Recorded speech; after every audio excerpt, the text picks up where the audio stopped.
Call to order, and again, very big thank you to Tom for recording these meetings.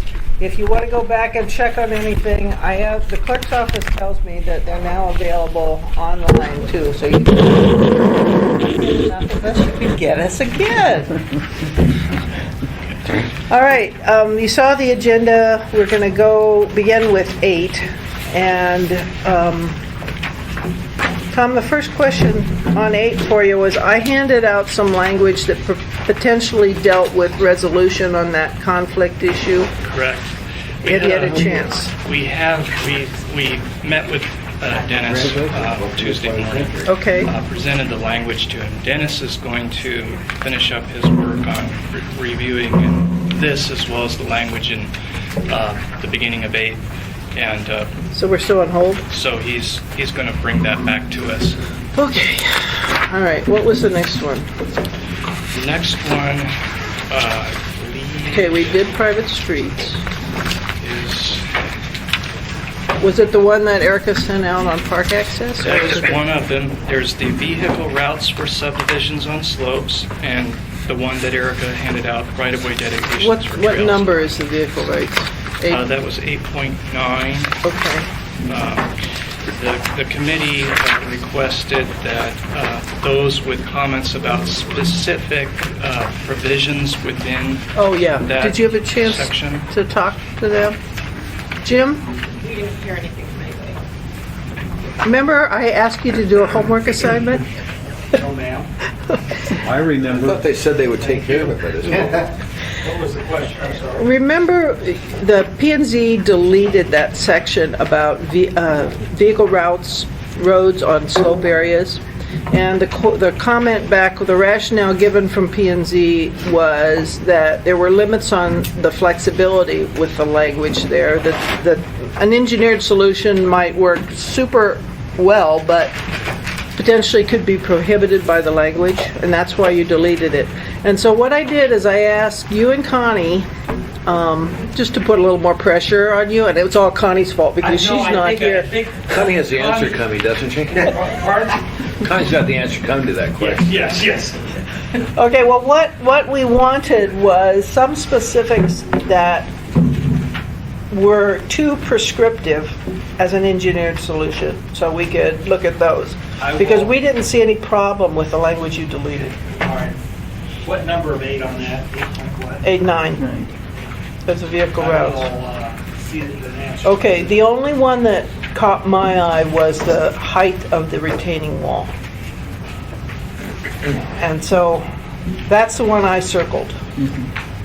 So if there's something besides height of retaining wall, your deadline is next meeting, Yes, and ma'am. then we're just going to go with it. I understand. Okay. What's the next one? I think Connie was going to follow up as well on possible language to resolve some the issues with the 8.11 small lots. They were going to look into some language. Yeah, the on that. language there was for new subdivisions, and then we got sort of stymied on how to find out new, So right? we may Okay. contact set- her. does- Connie and I did talk. Oh, thanks, Jim. We have been working on it. There are some fairly complex issues associated with it, so I've tried to push her to work over the next 2 or 3 weeks to come up with the actual How about 1 week? 1 week. If it's not We back, can do it a week. we'll make a call on it. Okay? Sorry, guys. That's it on that one. Okay, then we're gonna hold another one. There's 3. We're not making much progress so far. I know that she does want to talk about It's it when 8. she gets here. Okay, The last issue in 8 is right-of-way dedications for trail and parkland access. okay. And you all got by email from Erica some language? And I had one question. Jennifer, you wanna go first, though? No, you can go first. All right, my only question was the very last segment on vehicular routes talked about it being a public street. So would that mean that there was some ability to, could you still go for a variance for private, since it specifically says public? And then a follow-up question with that is the difference between a public and private besides just management and maintenance. With a public street, then you have public parking. With a private street, then you not have public parking, even though it's a right of You might way? not necessarily have public parking on it. I mean, to answer your first question, the variance is the means to deviate from a public dedication. Right. There isn't always parking in the street. It's like in some of your area where we have substandard streets constructed that aren't conducive for parking, but people park on the edge or people's yards. That there's unless the road is constructed for parking, it might not necessarily have parking. Okay, so your answer was yes, a variance is still possible. Okay.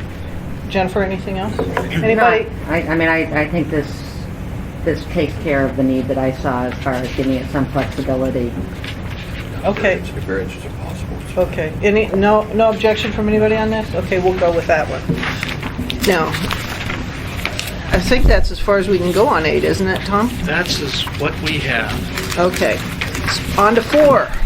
The committee resolved issues 4.1. Hold, I'm sorry, just give me a sec. My suitcase. We'll see how long this works. Is this in your way? No, I'll put it on the floor. David, where's your house look like? My house is a little chaotic. Red violation notices. Stop it, Jim. Okay. So the committee resolved issues 4.1, 4.2, and 4.3, and the discussion left off at 4.4 Thank you. and 4.5. 4.4 and 4.5 for the R4 and R4A districts. Okay. That's where we left If off. you remember, we hit sort of an impasse because we got it 2-2, and now there's 5 of us, so we can make a decision. Does anybody need this issue summarized, or do you all remember it? Remember. Remember it? Okay.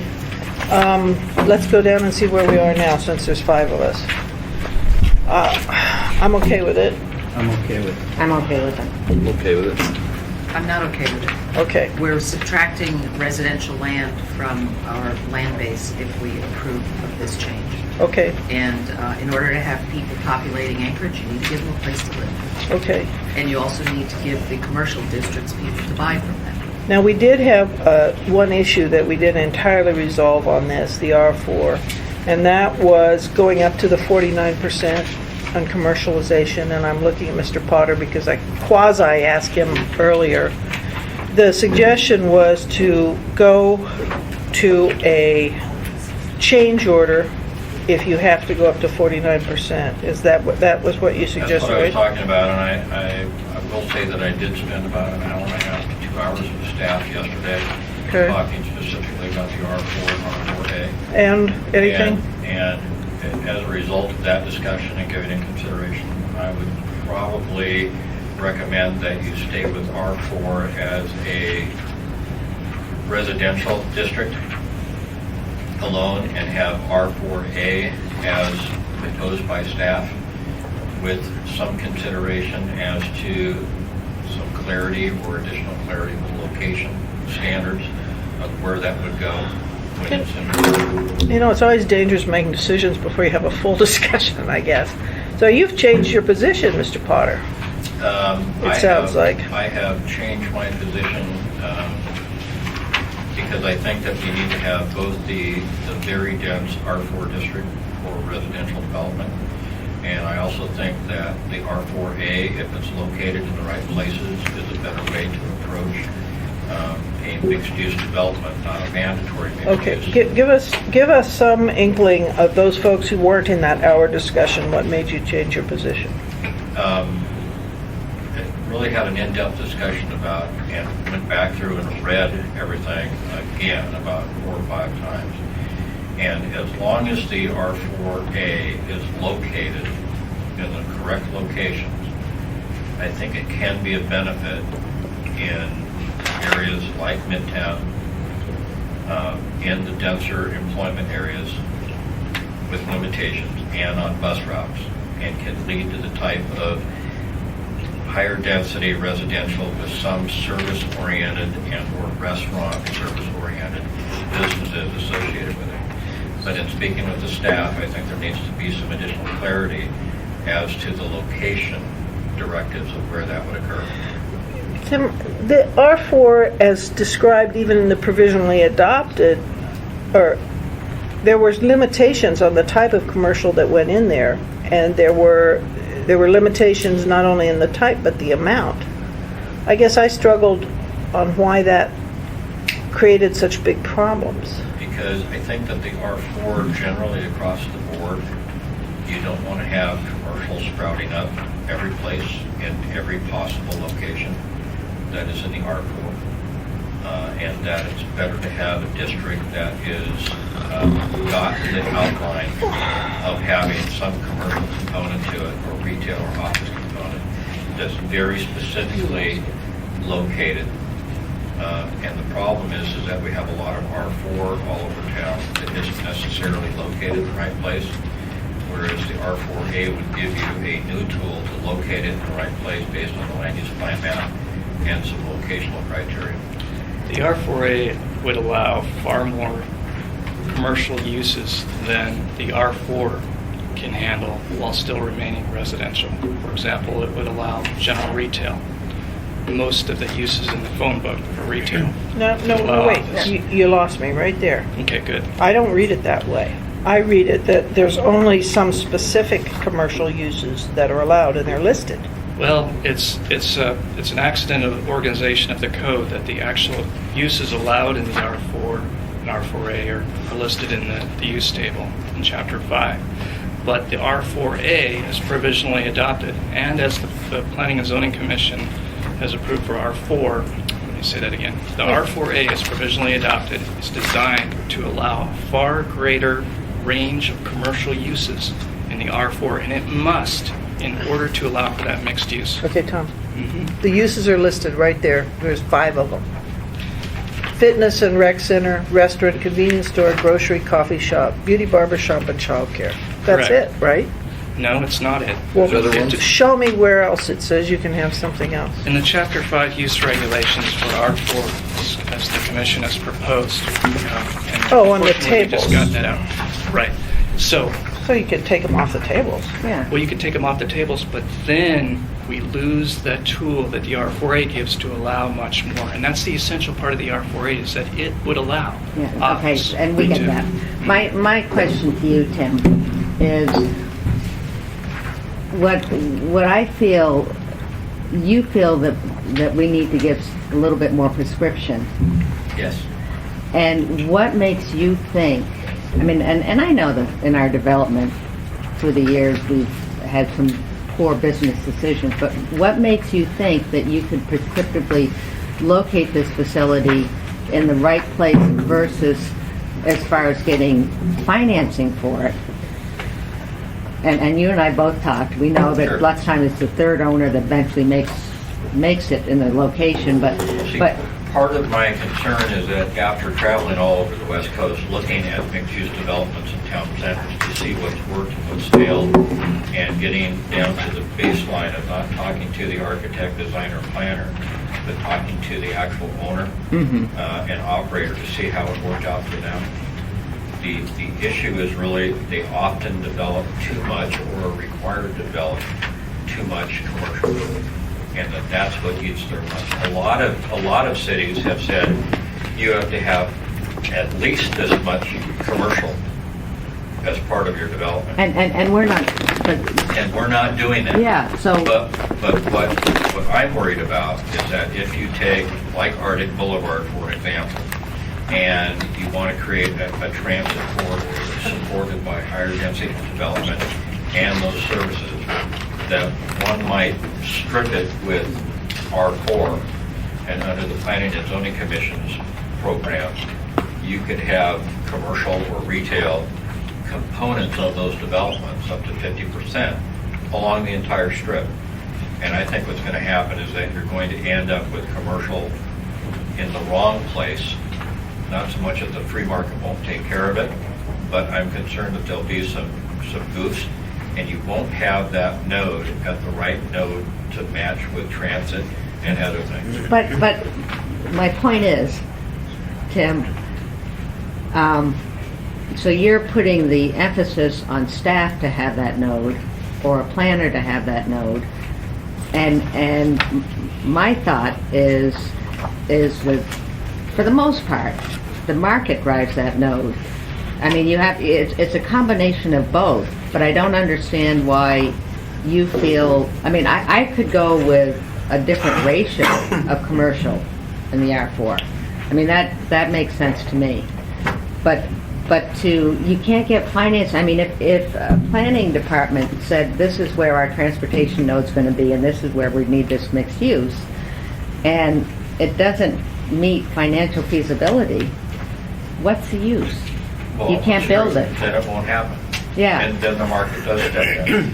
But that is the same argument that if you put it anywhere and you can't get it financed, but what happens if you do get it financed and it fails?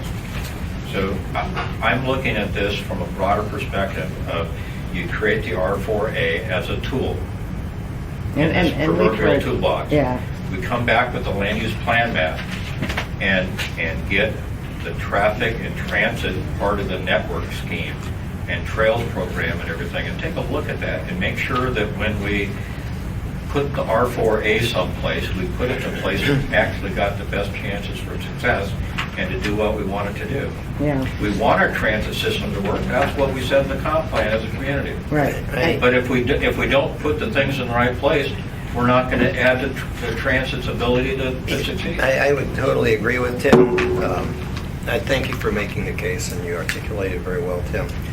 It's not the planners that are going to depict or define where those locations are. They exist by physical characteristics of where that property is. It's no different than any real estate transaction. It's the location. It's the synergies of the things that happened around there that's going to drive the appropriate zoning district. And basically what staff is saying is that those districts are strategic in certain locations. The market drives those. It's not fact, some it's- bureaucrat that's It's doing property that. But it owners. still requires a rezoning.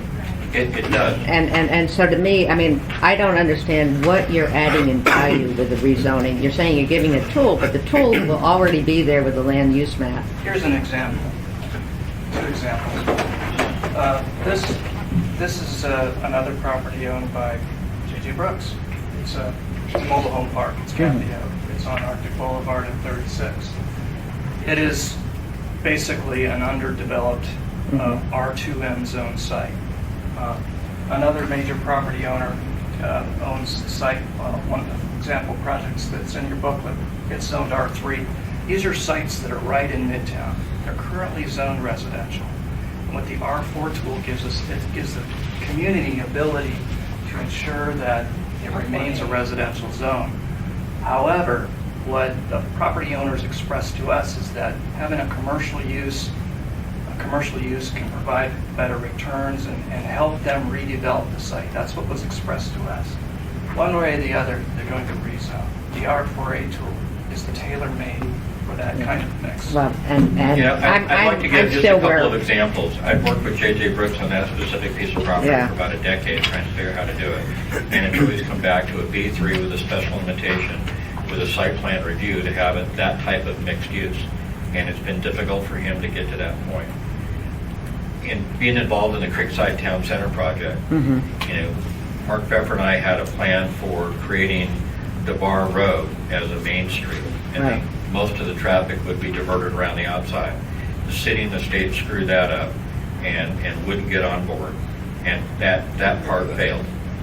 But also, I want to indicate that we worked with a guy named David Leland out of Oregon, who's done financing and development projects himself, as well as other things. And he came back and evaluated the percentage of commercial retail related to the residential in that corridor. And he said, you guys have too much commercial. yeah, It's too much for this area to support. So you need to have a shorter Main Street.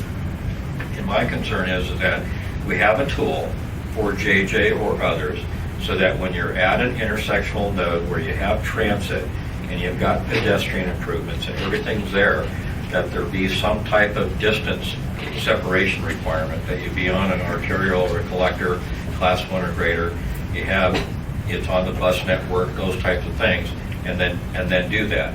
And then the percentage of commercial retail or banking or whatever, and I can show you 100 projects and photos of them if you'd like, of how that can work vertically and horizontally at the location.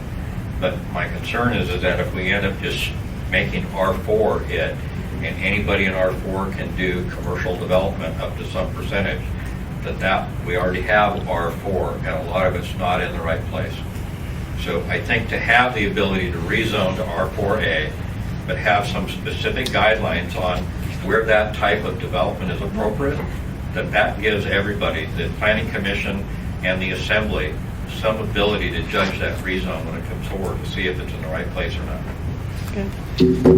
I haven't changed. All right, and frankly, I approached this all along thinking that there were those specific limitations on types of commercial in R4. And I've spent time on the tables, but I kind of took the tables and said, oh, we'll deal with those later because of all the other challenges with it. So I didn't assume that it was wide open as you're now telling me it is.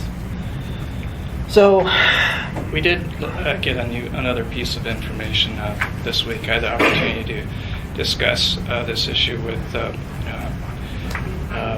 Downtown Partnership and a member of the Fairview Business Association. And one of the things that we discussed was that the R4 district is downtown's source of housing. And the downtown plan is very focused on providing that built-in housing market for the businesses downtown. The R4 district in Fairview, basically east of Cordova, south of 9th, provides a lot of the housing capacity. What allowing commercial, offices or grocery store, the downtown plan calls for someday, there might be the possibility to put a grocery store yeah, I downtown. remember. Do you want to weigh in on this? Have you paid attention? I haven't, and I think Tom's on the right track. All right, well, Ernie, Dick, you want to weigh in? You want to change your position? I'm frankly confounded right now because I thought I knew, what I thought I knew isn't the same as what I thought I knew. Would it help, Debbie, if he gave you a list of all the possible businesses? Well, I know it's you looked hard. at one that has a few of them, but I'd like to know a list of all the potential businesses. Well, it depends. If we're going to look at the table, it's pretty wide open. What the commission shows there for the R4 district is basically it's a limited number of uses, and it's not so different from the R4 today, and it's really not that different from what we recommend for the R4. It's very limited. The R4A is deliberately far wider. Most of the businesses that are retail and office in the phone book. Madam Chair, can I make a suggestion? Yeah. Go ahead. Why don't we have 1 week to work with the staff to go through the table and come back with a convincing argument? You're killing me. I'm sorry, but this is a very critical. No, I know, Jim. Maybe, since the issue seems to be the definition of what's allowed in R4A, maybe what we should look at is how do we restrict R4A commercial to what, see, the collective consensus is we want some commercial, but we want to control it. That's what I think I hear. I hear that too. That's what I hear this group saying. Yes. And so I think that's what we should look at is how do we limit the commercial in R4A? I think if you look at it that way, it may be doable. But so, Jim, you're kind of thinking that we should have this other zoning R4A and then R4? I mean, are you? I think I hear that the consensus of the group is that we want to limit commercial in R4. Right. But do you feel a need for a separate zoning? I could be swayed either way, Jennifer. Yeah. I know how hard, and maybe this will change, but I know how hard it is. Bruce walked out. I'd like Bruce to answer. Okay, guys, we're going to limit this really. Bruce, you walked in the middle. We're still talking about this R4, R4A. The issue is about R4 and R4A. Yeah. And the conclusion that we came to is that we didn't need an R4A, we needed the R4. But we need to incorporate the mixed-use standards that we proposed R4A into the R4. Logic being you don't need to create another zone. You can take the standards of the proposed zone and put it into the existing zone. Yeah, that's what I understood. The concern, though, at the committee was that up to 49% is pretty big percentage of commercial potentially if you apply all the caveats that allow it. And apparently, the type of commercial that goes in is a little bit wider than we originally thought. So those are two issues. And then there was this discussion about economic viability that occurred. All right, last two comments, and we're going to move within a minute, please. But you could write that into the R4 because you put in there that in order to have commercial development, like we're talking about in the R4, you have to be on a transit-supported corridor and have a cross street that's a collector or grader. Okay. You can put those caveats into there and you wouldn't have to create a whole new. Okay, Cheryl, real quick. The biggest stumbling block I see to commercializing the R4 is that these are existing neighborhoods, existing R4 properties, and bammo, within how many hours or minutes? Minutes, really. This committee is modifying whole neighborhoods by commercializing the R4. And I think it's too big of a decision to be done at this level of thinking. Okay, what we're going to do, I hate to do this, we're going to let this one slip a little bit more because there's some new information. And really, folks, we're going to, Jim, can you fill Connie in on those other two issues later? Okay, we're going to move on some of these later. Okay, anything else on, what's next on 4? I'll put my 5 table here. All right. Well, 4.4 and 4.5 are cookies in a pod, R4 and R4. Yeah. Excuse me, 4.6 is building bulk increased twofold in the R4 district. Okay, my suggestion is instead of a 4 with the bonus features and a 2 by right, we do a maximum of like 2.5 to 3. And the reason I said that is I think 4 is too much too. But the current is 1, right? And provisional allowed us to go to 2. Am I correct? Current is basically 2. The current is 2? And the provisionally adopted, the maximum is 2. When you get over 1, you earn that through menu bonus features. And the provisionally adopted maximum then was how much? In 2.5 the or R4 3? is 2, and the R4A was 3. So R4, Okay, same maximum, but with a bonus system. And those, that carries forward the existing bulk limits applying to multifamily in the R4, the B3, and the RO. Okay, I'm sorry, Tom, my brain is slow. It's currently 1 Currently 2 in, R4, okay, and the bonus would let you go to, 3. currently it's 2. The bonus would let you go up to 2. This is the R4 district. The bonus the bonus starts at 1. Okay, bonus is the provisionally adopted, right? yeah? So it starts at 1. From 1 to 2, the developer earns FAR up to 2 through the bonus feature system. Okay, so it's not by right 2, it's by right 1. It's by right by meeting those features. I mean, it's an administrative review. It's the same review process, but they demonstrate that they've earned the bonus points. For example, Park Plaza 2 there on page 15, lower right photograph. Okay, As no. we tested that would have earned Okay, up I to agree 2. it's too much, but I wanted to increase it a little bit. So it's currently 1, how about we let it go up to 2.5 or 3? Is 3 too much? 3 is, okay, bringing back the R4A, 3 is what we provisionally adopted for the R4A district. There's a 3 cents. Yeah, but this is for R4, is the concern. Did they increase it in R4? Oh, they didn't talk about R4A because they deleted R4A. So if we leave R4A, I don't know, 2.5. So the R4A was up to 3, The R4A is up to 3. and the current code visually adopted in the R4 was 2. Maximum of 2. those, those are height parameters that somewhere between 2 and 3. Okay, well, I think we're there. Maybe this is tied with if we make the decision to delete. So, okay, another one to slide. But that's generally, I think, what we'd like is, I agree it's too much, but something more would be good. Okay, the RO as a residential district. Why can't the RO be considered a mixed-use zone?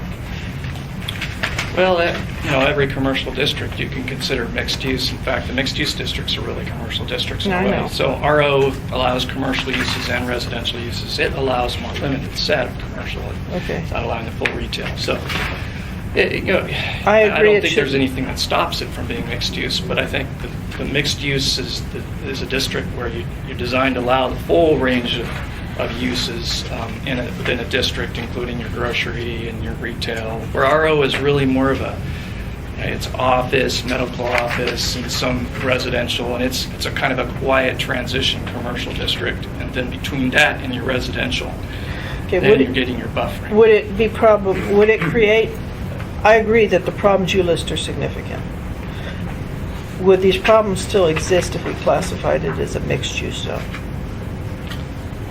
I think that the mixed-use districts have the same sort of buffering requirements to residential as commercial districts Check do. to see whether that would create other unintended consequences. Well, it was appealing to me because I have so much residential RO in my district. Could you look at that? I think generally, unless somebody else didn't chime in, I don't think it should be residential entirely, particularly in town. No. But I mean, Cheryl? I'm concerned if you go RO and turn it into commercial uses, then you're going to, again, modify existing RO This is that's long not- established. We're not talking I about thought I heard modifying. you talk No. about using mixed use instead of RO. Well, right, P&Z put RO as a residential district. Yes, right. It doesn't change what's in RO, it's just how they're classified here. Well, it does change in a sense, the buffering and et cetera I requirements. misunderstood. I thought your question said, can't we just use it as mixed use? Well, it is mixed use to me. We're just but talking about the classifying of. Well, we don't not have- changing We don't it. have retail right Right. now in our RO, do we? We have office, And but we're not changing that. we're not, it's not changing Okay. that. Okay. Any other, I think it's actually. We if recognize- it's problematic, then put it back the way it was, but it seems like it could solve some problems if it were classified as mixed, that's all. I assume you guys are gonna chime in if we're, 4.8, 4.8 I is- agree, it's too much. This allows up to 60 feet, and how about adding 10 feet instead?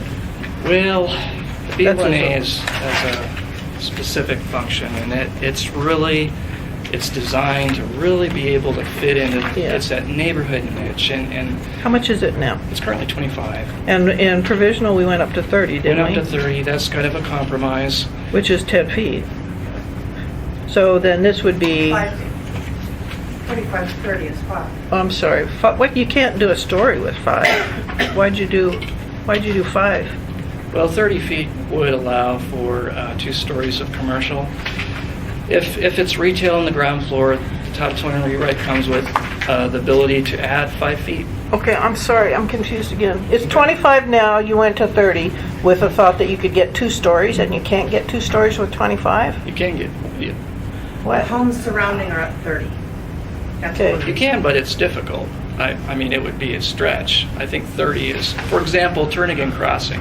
It's right around 30. We might break that a little bit to 33. Okay. Could we ask a builder a second here? It's Anybody very who builds? difficult to get 2 floors of a commercial office type structure. Okay, what does it take to get 2 floors? How much height? I think you can do it 30. 35 is okay, but I think you can do it 30. And I think it's really a transitional thing depending on where it is. B1A is kind of our suburban, small neighborhood Yeah. commercial. Right. And it's supposed to fit into the area, so 60 feet is outrageous. I agree. So I'm just trying to figure out what's right. Dick? Tim, does 35 work better? You've been playing with 30. Does 35 make it so there's not a question? No, I for got you this to do? Adjacent to R1, that could be 10 feet higher than what that is. You know, Some information. not that I want to You're complicate next. things anymore, I'd go with 30. Right. So that you can have 2 stories, and if someone wants to go higher, they should come back through a conditional use or a site plan review that allows them to actually look at the Well, details. we don't have conditional use for height though, do we? Now, have a site plan review if you want to go It- higher than. I hear you, but I don't think it's written that way. We actually do have a We tool do? in the rewrite. Okay, well, go ahead with your point. And the rewrite does provide a tool where, let's say if you are turning and crossing, and you do have really high heights on your ground floor, you have it makes the building more attractive or makes the retail or restaurant, better. There is a tool called height adjustment that we put into the rewrite that would enable up to 5 feet additional to accommodate that and a second floor. So Okay, is that the point you wanted to make a minute ago? that's right. So it's the baseline is 30, can get up to 35 through a height adjustment. Okay. That's administrative. Jim, you have a question? Does it take to get that 5 feet? It's administrative. It's in chapter 6 in the height section. It's I called remember height it now, adjustment. yeah. There's a way, sure. It's People not are already conditional upset use. about the B1A heights, so I would urge you not to just quickly go to 35. Well- 30 is the height of the surrounding, which is often R2M. Yeah. And I think even in R2D, it's at 30. We heard from residents when we put it up to 30. We heard from residents, and I'm sure we will hear from them again if we raise it Okay, again. well, we're going to hear everything on everything, that's what I feel like So right as it now. is now, you can go up to 35. Okay, just a sec. Where are you guys? Stick with 30 and go to 35 with a special 30 is provision? fine. Special provision Okay, is that's where we 35. are. There is one more issue in 4.8. It's the very last bullet on 21. As we read the Planning and Zoning Commission's additional standards for mixed use and mixed-use projects like Turning and Crossing, or maybe the development here pictured, Fire Island Bake Shop, where you have a Yeah. mixed use. So our read of it is that it actually makes mixed-use projects more difficult. Here's Okay, what. just tell us what the amendment is. I'm sorry, I didn't read this sentence. The amendment is on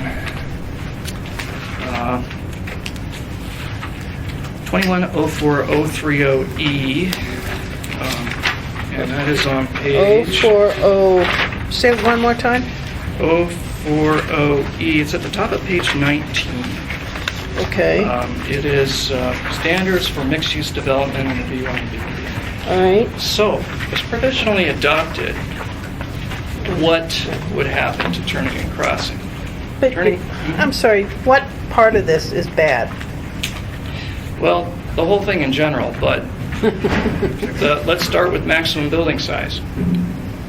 Maximum building size would require, the moment you have a mix of residential and commercial in your property, in your building or horizontally like a Turning and Crossing, something kicks in. There's an arbitrary threshold where the residential component must have at least half the floor area. So that building on Fire Island Bake Shop that you're pictured here, if you look carefully at it, there's a second floor. If you want to build a building with a second floor with a few units on top, sorry, you can't do that. You can't do that because you have to make that building at least half residential. The moment you put one residential dwelling in there, you hit this arbitrary threshold. And the provisionally adopted, it's basically a mixed-use development, goes through the same process, by right process, as if you had commercial or residential or you had a mix. It's basically open-ended and flexible.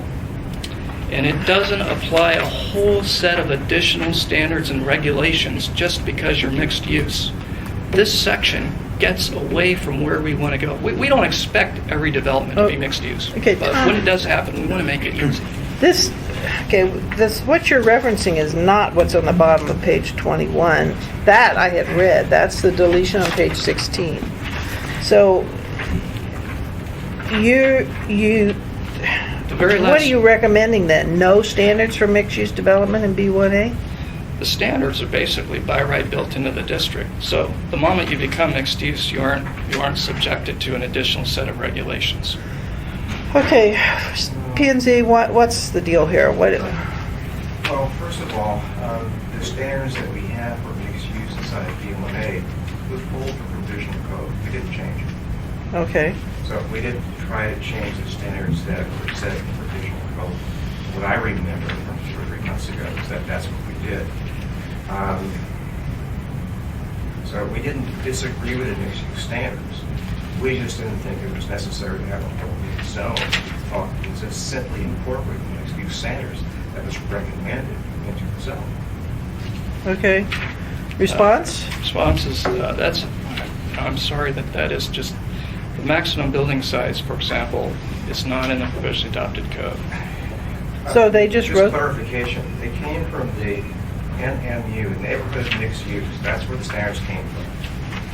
I'm sorry that standard is not in the neighborhood mixed use district. I don't know why we would require the residential component to have a certain percentage of the building. Okay, It's just not there. all right. You've given me a whole new issue that wasn't on the chart, so I'm a little lost, and I'm recommending, I guess, that we have a little bit of outside time to talk about this. So, oh man, we're really not making much progress, but I'm going to let this one go to next time too.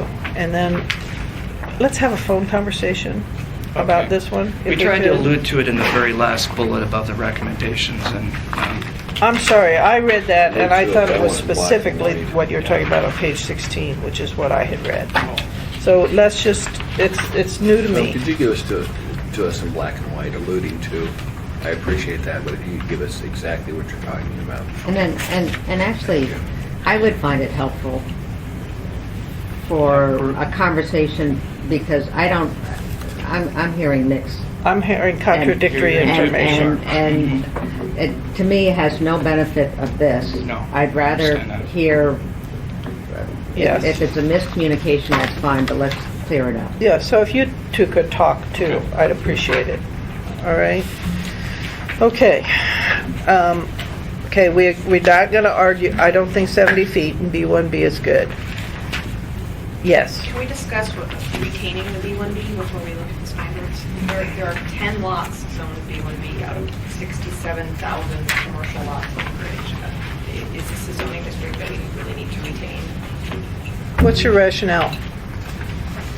Well, the rationale typically is that you need to have something between the neighborhood center and general commercial. That's now planning philosophy, I suppose. Okay. And you usually have it called community commercial, and it's a bit more than B1A, a bit like B3. Okay. And it's supposed to fit into arterial areas on the OSHP. And it's currently zoned and there are some like this There are now. some, but there are only a few. She is correct. There are Okay. only a few, but that doesn't mean you couldn't have some in the future. Okay, and why do you want to get rid of it? well, it's we reviewed it and we determined that the districts in the provisionally adopted code not only are able to achieve the neighborhood centers that are called for in the West Anchorage District Plan much better, but they actually are more flexible in the sense that they allow a third commercial story. They enable an environment which could allow somewhat lower parking. They're more flexible with the sidewalk Okay, standards. what would be the problems of retaining it?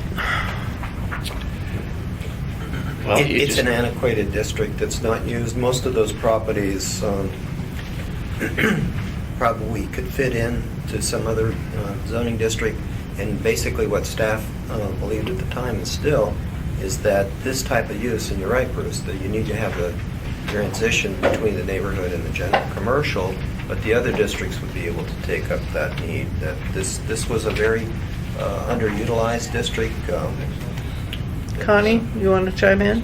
Well, our basic premise is that there should be no mandatory rezoning of property, at least without a land use map, so that we know specifically what properties are affected. And I could use the exact opposite if there are only 800 properties.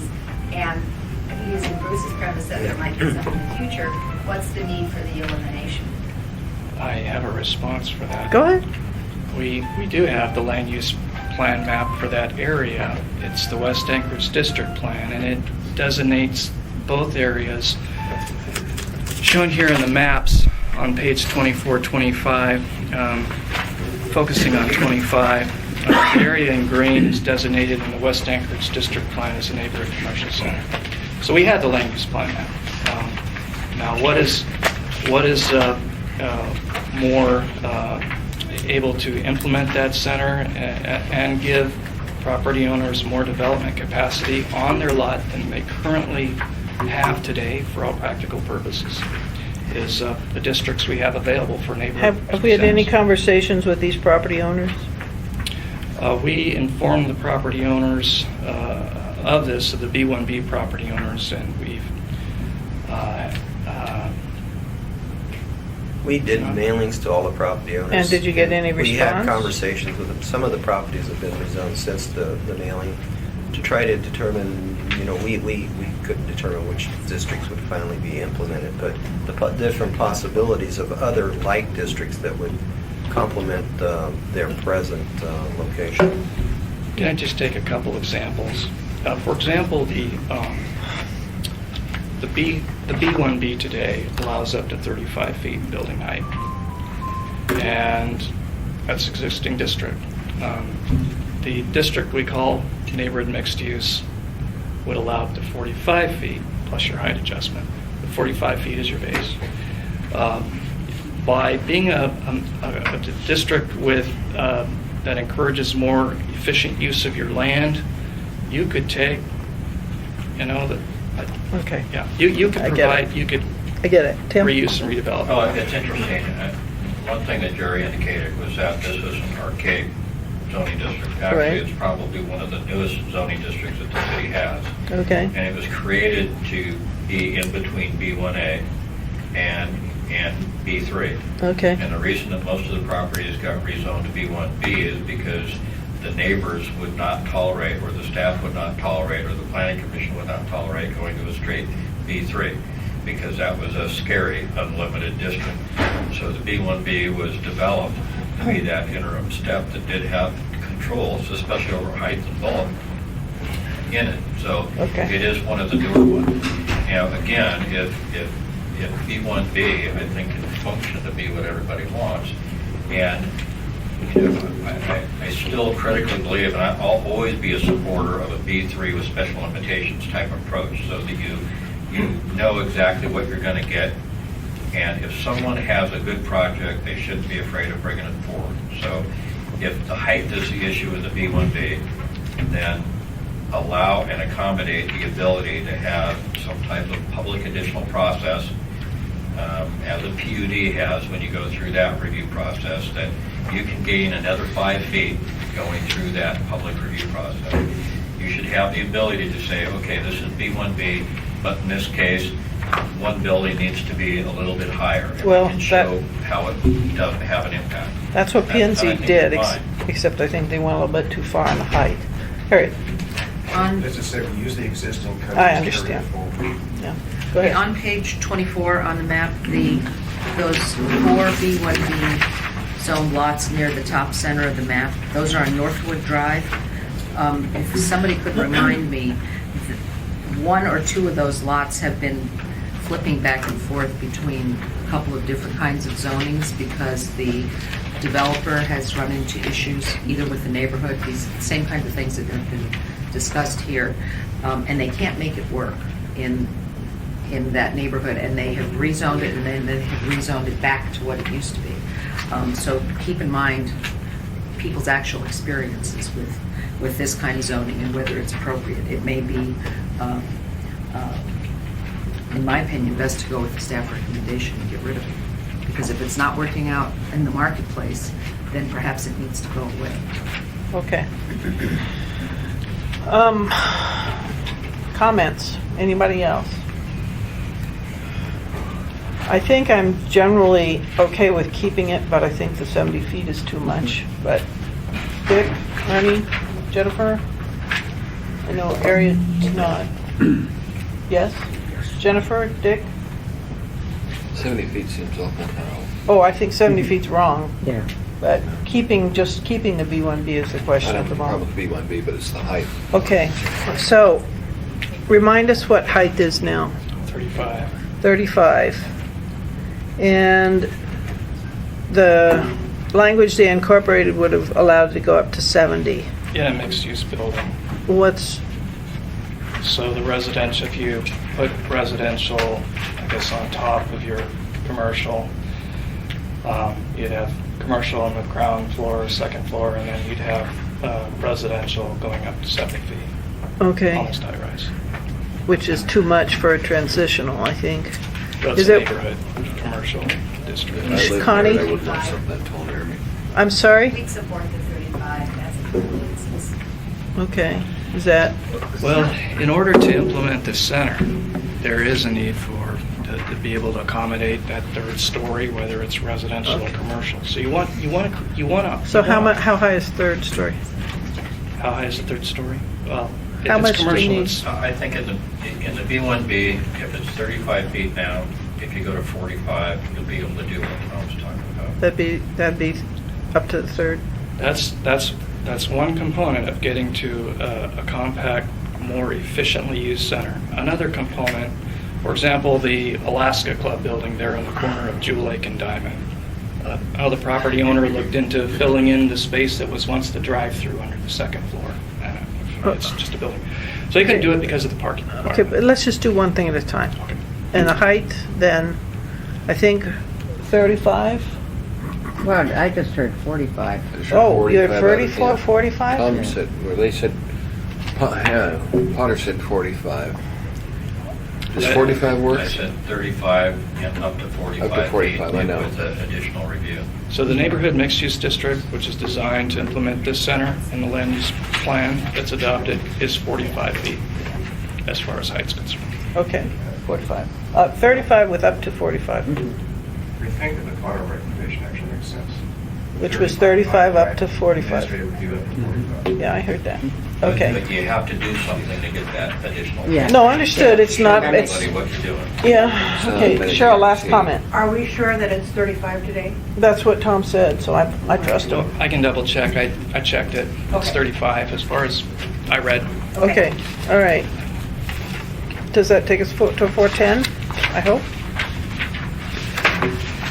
Well, And we already did 410. just. It doesn't? You don't have to resolve it all now, but there are other aspects of the B1B compared to the provisionally adopted districts that do not allow it to implement that center. And Tom, I'm gonna That's get- part of the mixed-use discussion. I hear you, I'm gonna get grumpy if you bring up things that aren't on the list.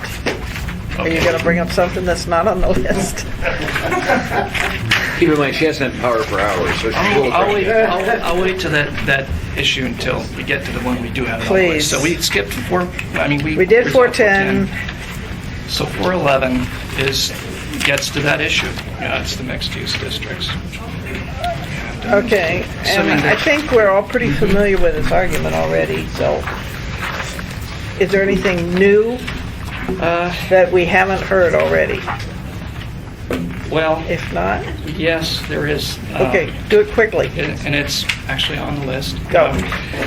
On page 28, we allude to land use plan maps, and then we have several maps. And there are two concerns about the mixed-use districts we've been hearing that we'd like to respond to. One of which is the land use plan map, as conceptually approved in 2006, is set by the administration, the assembly, and the director as a technical reference for evaluating the mixed-use districts because it provides the specificity of where the districts would occur. And You're on shaky ground. Because frankly, I've been really uncomfortable with that all along, so don't say we adopted it as a technical reference. I'm sorry, I don't think we did. well, for example, the West Anchorage District Plan We uses did a that, similar. and we specifically added language that it was going to integrate and reference whatever we did here, remember? I'm sorry, so do another one, go or continue, but Okay. I'm giving you feedback. Well, we're responding to a lot of talk about how there's, we don't have guidance. We don't have a sense of where these districts would apply. And that was Okay. the purpose of this project. All right. What's your next one? The next one is that what we've heard in the recent planning processes and some of the plans that here is that the community still strongly supports these centers. It supports the idea of mixed use, but it also supports the ideas of these districts. And that's the commercial land study, the other piece of new information we've had since the land use plan map, is saying that, we do have a possible problem with commercially zoned districts, and that we need to use them more efficiently. Okay. And the mixed-use districts allow us to differentiate the districts between low and higher scale, and they also allow a more efficient concentration of future development. And the current slate of districts don't allow that.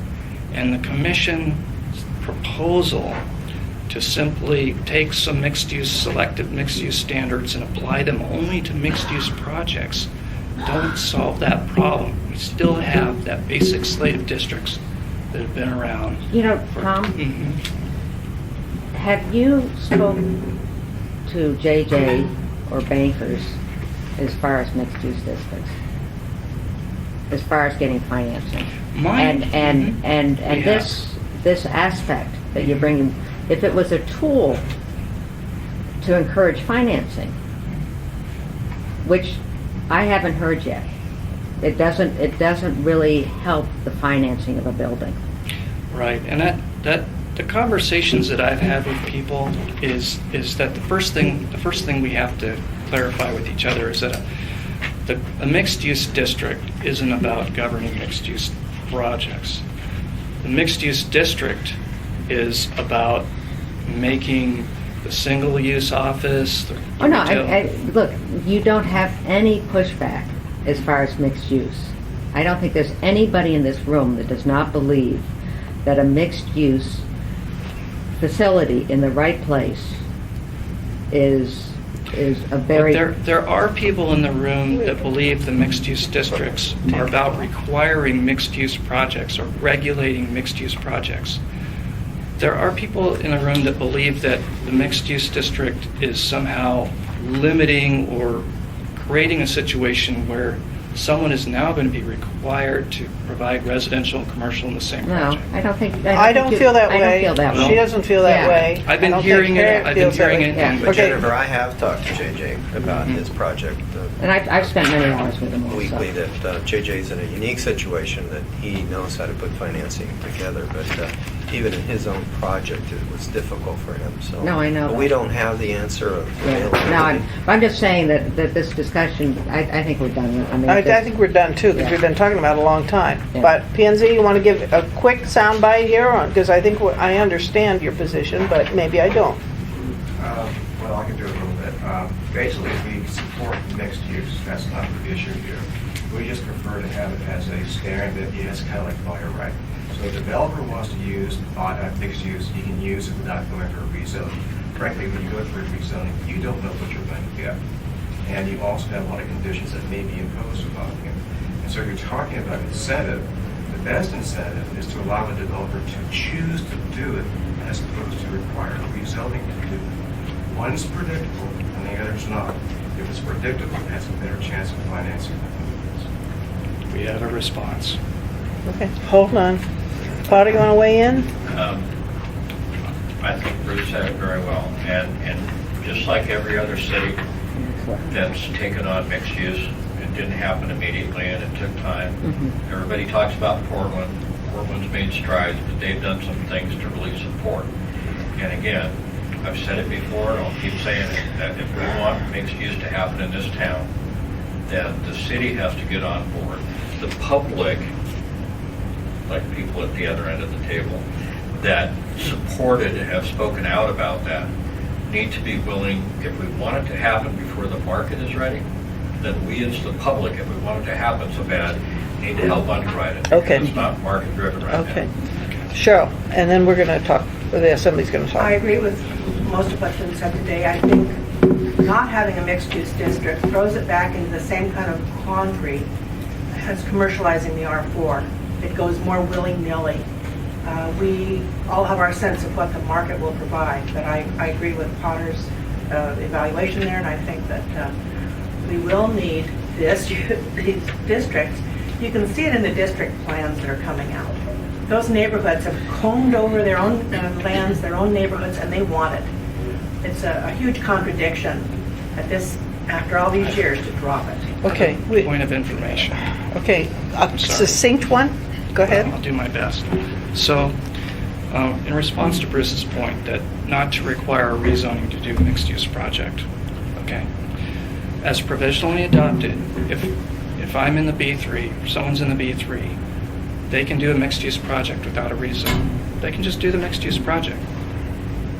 Yeah, They don't have to you're rezone. right. Yeah. Under the planning and zoning, so that's important. So we agree with Bruce's point, but the point of information is that as provisionally adopted, doing mixed use in the B3 is actually easier than doing it under the commission's proposal, because what would happen if it's under the commission's proposal is that you would have these regulations applied to your project that aren't applied to other neighboring projects.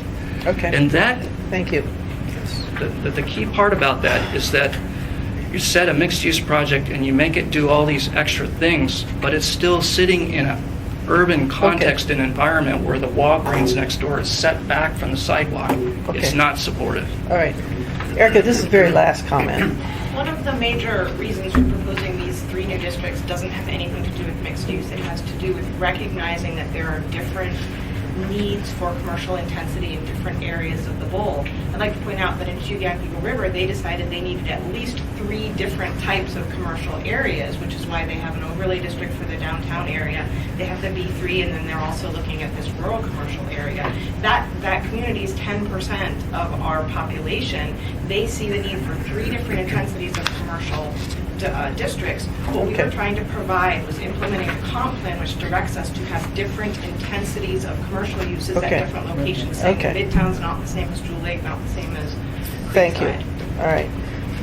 My principal concern is to create, it feels a little bit like speculative zoning in a way to me, in that we don't, so far mixed use has not really developed very well in this town.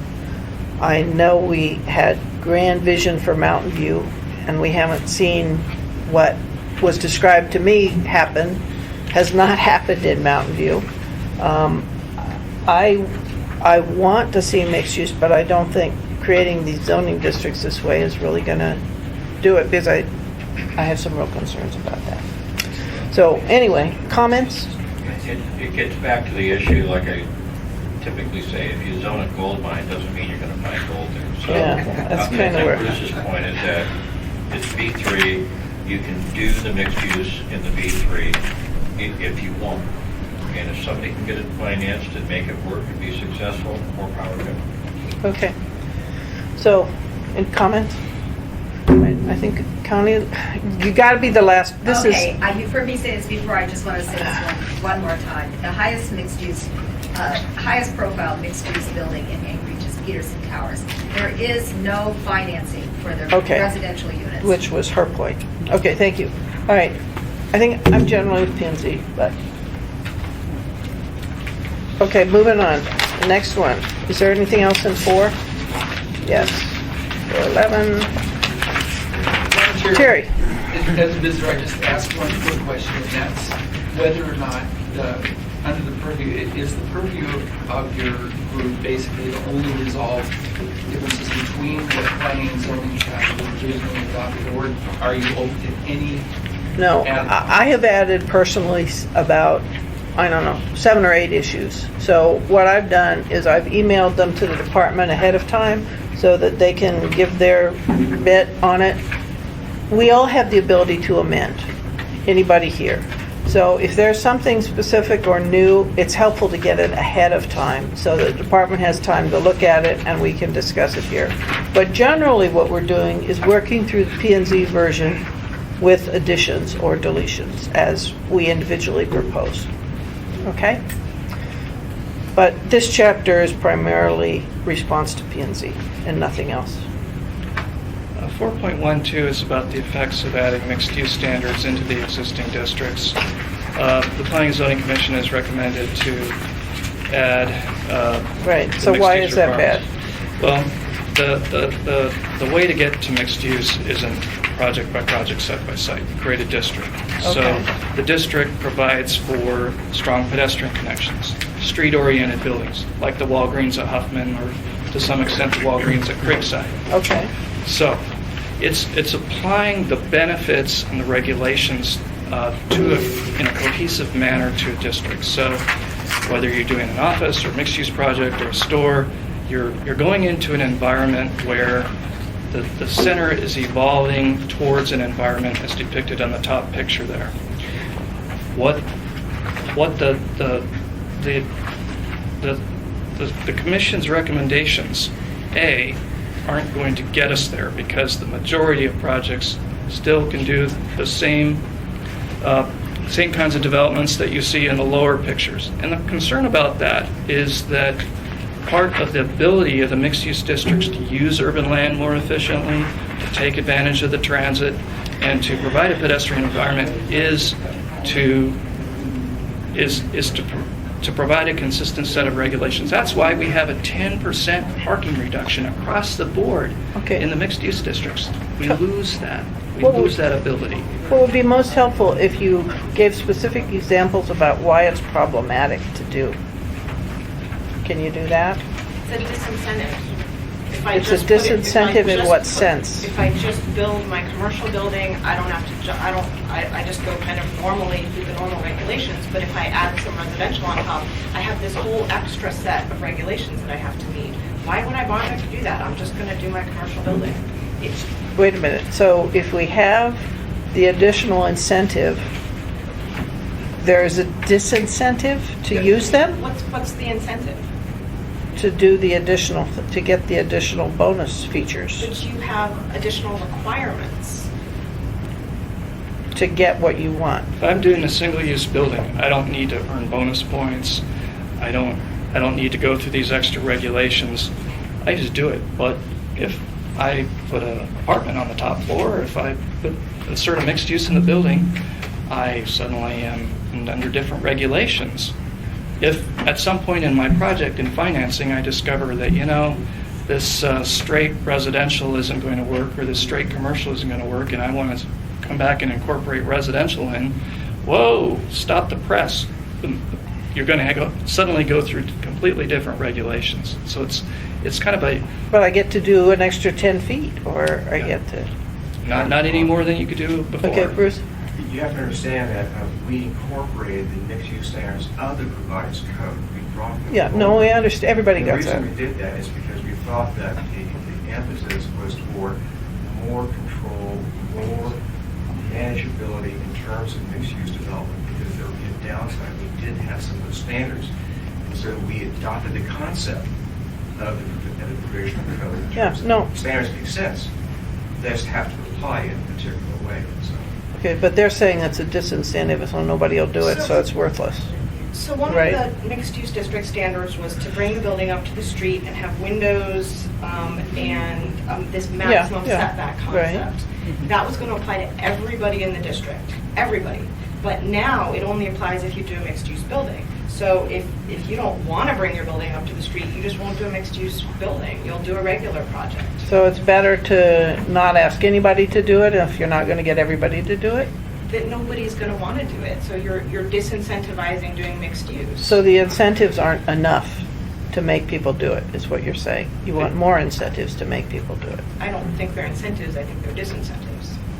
Okay, I sure didn't think of them that way. I don't know. Tim? Let me give you an example downtown, and this is a philosophical issue that I have with everything being pulled out to the sidewalk, because there's not one design answer that solves the issue of mixed use. And you can have too much of a good thing. Okay. And let's go downtown and let's look at, everybody's built out to the property line effectively downtown. And there was a big fight over the National Park Service building because it wasn't set up to the property line. I think that little bit of air and space when I'm driving or walking is pretty damn nice. And it would meet our standards. It would be And it, that's one of the issues is, does everything have to be up to the lot line No, and pressed up that way? absolutely not. And, That's not the and way there it makes is a sense. disincentive to developers necessarily to have every building shoved up to the building because they have operational issues and everything else with how many doors they have to have open, how many employees they have to have watching how the customers are coming in and how the thing flows. So it works some places and it doesn't work other places. But, I'll just look at that downtown example and, a little bit of diversity is not a bad thing. We If we're agree. talking about the pedestrian experience along the sidewalk, then let's talk about that. And you can have that with buildings set back or buildings not set back. There's general agreement about that issue, and that's why the mixed-use districts evolved through the public process to provide much more flexibility for those. Okay, but just talk about this, all Okay. right? Now, specifically, you're saying, don't add in the mixed-use standards, don't give these extra incentives because people won't want to do them. Am I correct? They add them in, but you need them at a district-wide basis. It can't be applied to just, how many mixed-use projects are we really going to get? They're going to be... I have a personal example. Our son has a piece of property down on 6th Avenue that he's fixing up to live in right now in a very cold manner. But, it's an old building. But his ultimate intention is that he really wants to build it out into a mixed use. And the reason he wants to do it is because he personally likes living downtown. He wants his office there. And he's a new generation of people, the population. He doesn't want to be up by his parents on the hillside where you have to drive. He wants to be walkability. And he is 32 years old, and he is actually probably very common in his age group. I agree. And so I don't get this. I don't either. It doesn't make sense to me. If the mixed-use districts provide a JJ is tool- another example. Sure. I've talked to young architects who has asked me when mixed use is going to be available in Midtown, and I think that in order to provide a tool for that to happen more than just in downtown, we need a district, and we need these kinds of standards Okay, both posted ways. to Yeah, the district. so we... Yeah, okay. All right, I'm generally supportive of 412. Comments, anybody? All right, moving on to 413. By supportive, I'm with where P&Z was. Sorry. Madam Chair, Go ahead. if we don't allow these things to happen and encourage them to happen, we're never going to get financing to happen, and nothing will happen. We're doing the same old thing, the way we've always done it, and expecting different results, and it just ain't going to happen. Let's get some flexibility in here so people can produce what's being demanded by the market. Okay. And the financing will follow. Can I ask, Okay, what is the 413. fear? What's the fear of mixed use? There seems to be some horror of it. There's no I don't fear. understand. We're all supportive of mixed use. We want to But make we're it... wiping out the tools. No, the discussion we just had, folks, okay, the committee just made a decision that they were supporting P&Z on 4.12, which is adding the mixed-use standards in B1A. We want to keep those instead of deleting them. So that isn't, I'm trying to keep the discussion on one point at a time, okay? The next one is the mixed-use standards for sidewalks, parking reductions, and housing. Right. What's most effective, for me at least, is you talk about what problems that would create. Sure. Okay. So, just really quickly, 3 things. The mixed-use districts allowed an option for a different kind of sidewalk environment. Basically not allowed under current zoning. Yeah. It's basically We a main remember. street. it's an option. Right. And it's an incentive, actually. Right. Secondly, the mixed-use districts allow all uses in the district, not just a mixed-use project, but importantly, the other stores, particularly offices and residential, and across the board, 10% reduction in the parking requirement based on well-documented evidence that when you get a cohesive district, like whether it's Government Yield here picture, or Okay. wherever, there's actually a 5 to 15% decrease in the need for parking. The significant thing about that is that it allows, for example, that property owner on the corner of Jewel Lake and Diamond to fill in the bottom of his building, because mixed-use area doesn't need as much parking. All right, so this would apply then, the way we're going in B3 and, well, Would not, it's deleted. The third thing the mixed-use districts provided is a housing, it's gone. It's as a housing density bonus, basically part of the bonus system, which was tailored to those commercial centers in the provisionally adopted code. One of the key bonus items was market rate housing. okay. That's gone as well. We should have started this the other Could way. we ask Bruce, because Why did you reject this? Reject what you said. Well, this is, there was an amendment that would have created an option to do this enhanced sidewalk issue. And I can't remember what you specifically got if you did this. But you didn't accept that. I guess I'll be a little bit different. If the issue is that there's insufficient flexibility and there's value in some of the staff's recommendation, my sense would be that the commission would not be opposed to that. Okay. So, for example, if we missed the ability to have an enhanced sidewalk, my reaction would be, okay, if we missed it, let's just put it in there. Well, this is not only that, it's the parking And parking. reductions and the housing. And my reaction would be, okay, if those things are really important, then direct staff to Okay, highly and incorporate the part that's confusing is based on the decisions we made a few minutes ago, where would this be? This would be in all the, Well, the parking reduction, if you wanted to bring it back, you would be able to apply it to a mixed-use project, but there would really be no basis, rationale, or ability to provide it for all other uses in the district. but we did parking reductions for all uses, not just for mixed use. The base parking requirement is lower, but the Yeah. mixed-use district takes it down Got an lower. extra lower. And it gets extra lower based on... why can't you have a parking reduction with a mixed-use facility? It doesn't have to be a mixed-use district, but a building that's mixed-use. Why can't you have a parking reduction for that? We do, we've carried it forward, it's called shared parking. But with the mixed-use shared parking, Yeah, no, I'm familiar, but... I just didn't know that was. you could apply it to a mixed-use project, but the neighbors lose. For example, if you have a mixed-use project and you bring it in near Jewel Lake and Diamond, you put it in, your neighbor still doesn't have the neighboring, I think it's the Alaska Club next door, doesn't have access to that parking reduction. It goes away for them. The only way that parking reduction works is specifically a district-wide environment that fosters a little bit less parking and a little bit more walking. You know, I think you can do the same thing with shared use, and I think you can do the same thing with compensating for mixed use. I don't understand why, I mean, it doesn't...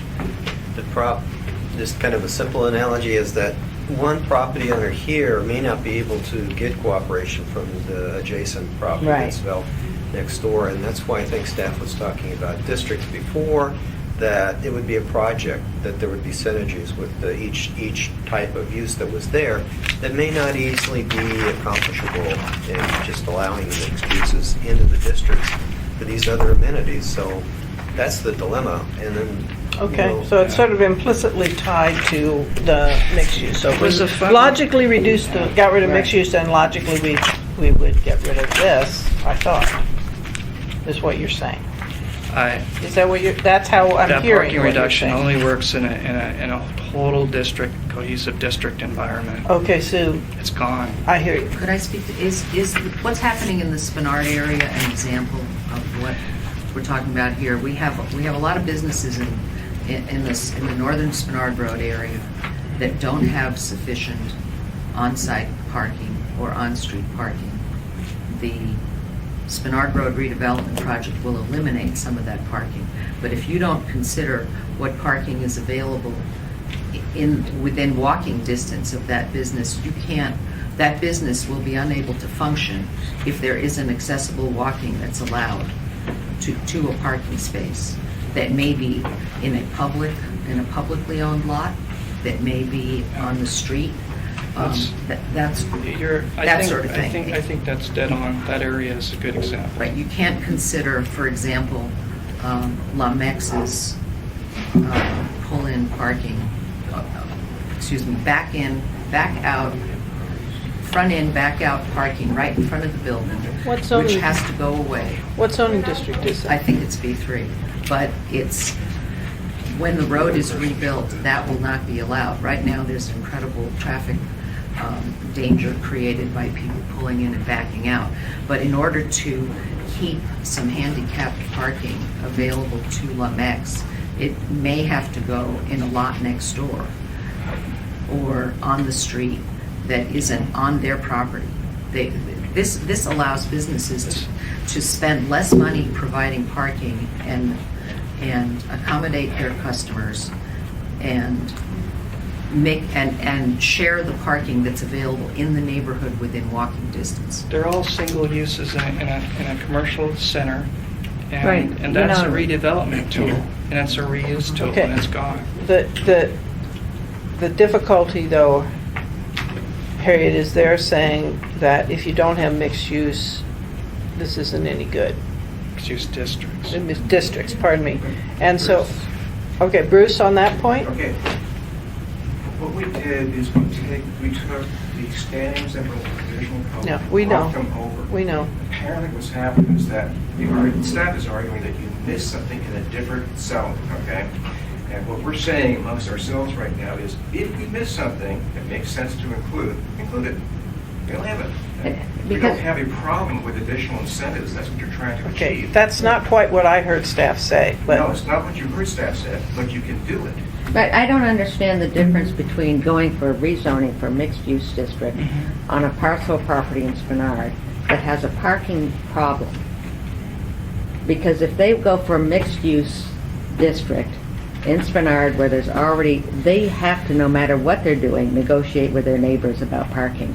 So this incentive is going to be addressed somehow in planning and zoning, somehow by staff. It's not something that is going to mandate less parking. It's going to be incentivized, but the only way you're going to get it, no matter what you do, is negotiate with your neighbors. It's not going to work. but there isn't the ability, what, Am I missing something? I think so, but my understanding is that staff's position now is they're not advocating 413 anymore if we said mixed-use districts are gone. Yeah, so So- if we, for example, if we add the parking reduction from mixed-use districts 10%, like Bruce suggests, I guess for mixed-use projects, thinking about a place like Jewel Lake Diamond or Spenard Road, most of those establishments are single-use, they're mixed-use. And so it doesn't solve that problem where before you had this cohesive district, Okay. a number of uses, I and hear they you. all have access to All it. right, It's since lost. staff is no longer advocating for 413 based on previous decisions, let's just move on. Correct? I think we like the enhanced sidewalk option. We would like that to be brought back. But you just said you didn't want it No, we're talking in about the district-wide. Okay, that's not what I heard Tom say, so you got to clarify for me. I guess 413 we should have discussed while we were discussing the other things, but what I'm saying is those three things that are lost, the ability to provide a Main Street sidewalk, And we- ability for the Okay. housing density, they're gone and we need them, and I don't see a place where they can be, Humpty Dumpty can be put back Okay. together without a district. All right, at this point, if you want to still talk about part of this, then you're going to have to specify what part you still want. All right? You, You look puzzled. I didn't say that well enough. Well, I guess it's an impossible situation because the community wants to see mixed-use areas, it wants to see these sidewalks, it wants to see this less parking, it wants to see bonuses for housing across an area. And by not having a district-wide basis to provide for those. I know. I They're hear gone. you. I hear guess you. they're just Okay, gone. I hear you. You don't have those tools I hear to help you. them. I hear your lament. There is a lament in that. I got it. What I need to know now, though, is based on the decisions we've already made. You want to bring something back on this? Say so. But I'm going to turn the page if you don't. If you're going to incorporate the mixed-use standards into the existing districts, Yeah. we'd like to look at this again to be able to. Okay, so potentially look at it again. All right, 414. Unlimited commercial in I-2.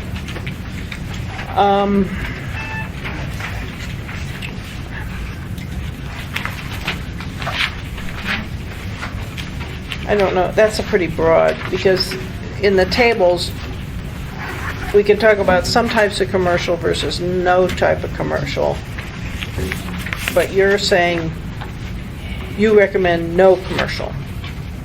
Did I read that correctly, Tom? Very limited. Very limited. Okay. Limited commercial. And I don't know how to respond to this because I want some limitations, but not total limitation. You know, it's So- kind of interesting with your map here, because Jerry and I in past years have talked about C Street and O'Malley, and that's I-2. Right. That area, based on the commercial land study, before we complete the land use plan map, we're going to revisit that. And that's an area where we would be likely, based on the results of that study, and what we're hearing is an area that at least part of it may actually change designation. Most of the rest, the areas that are zoned industrial here on the map with the gray shading, but that are shown in a hatch, the black outline in the hatch, those are areas currently zoned industrial that have already primarily become developed out as primarily commercial or commercial centers. Those are already identified in the draft land use plan map as, for example, the area between Tudor and International on C Street, primarily hotels and restaurants and office.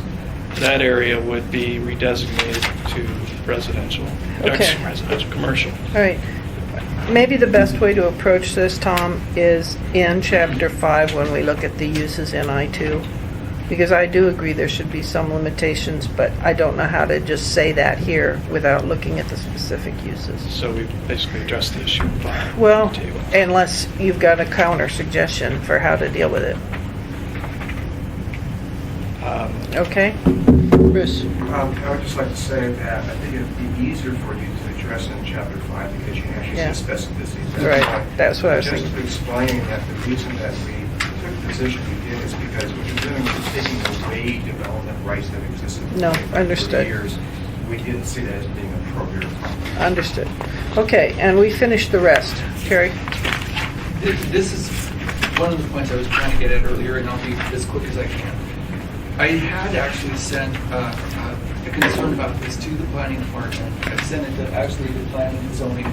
I had recently sent you a copy, but I came into this by way of the back door to Chapter 7. Right.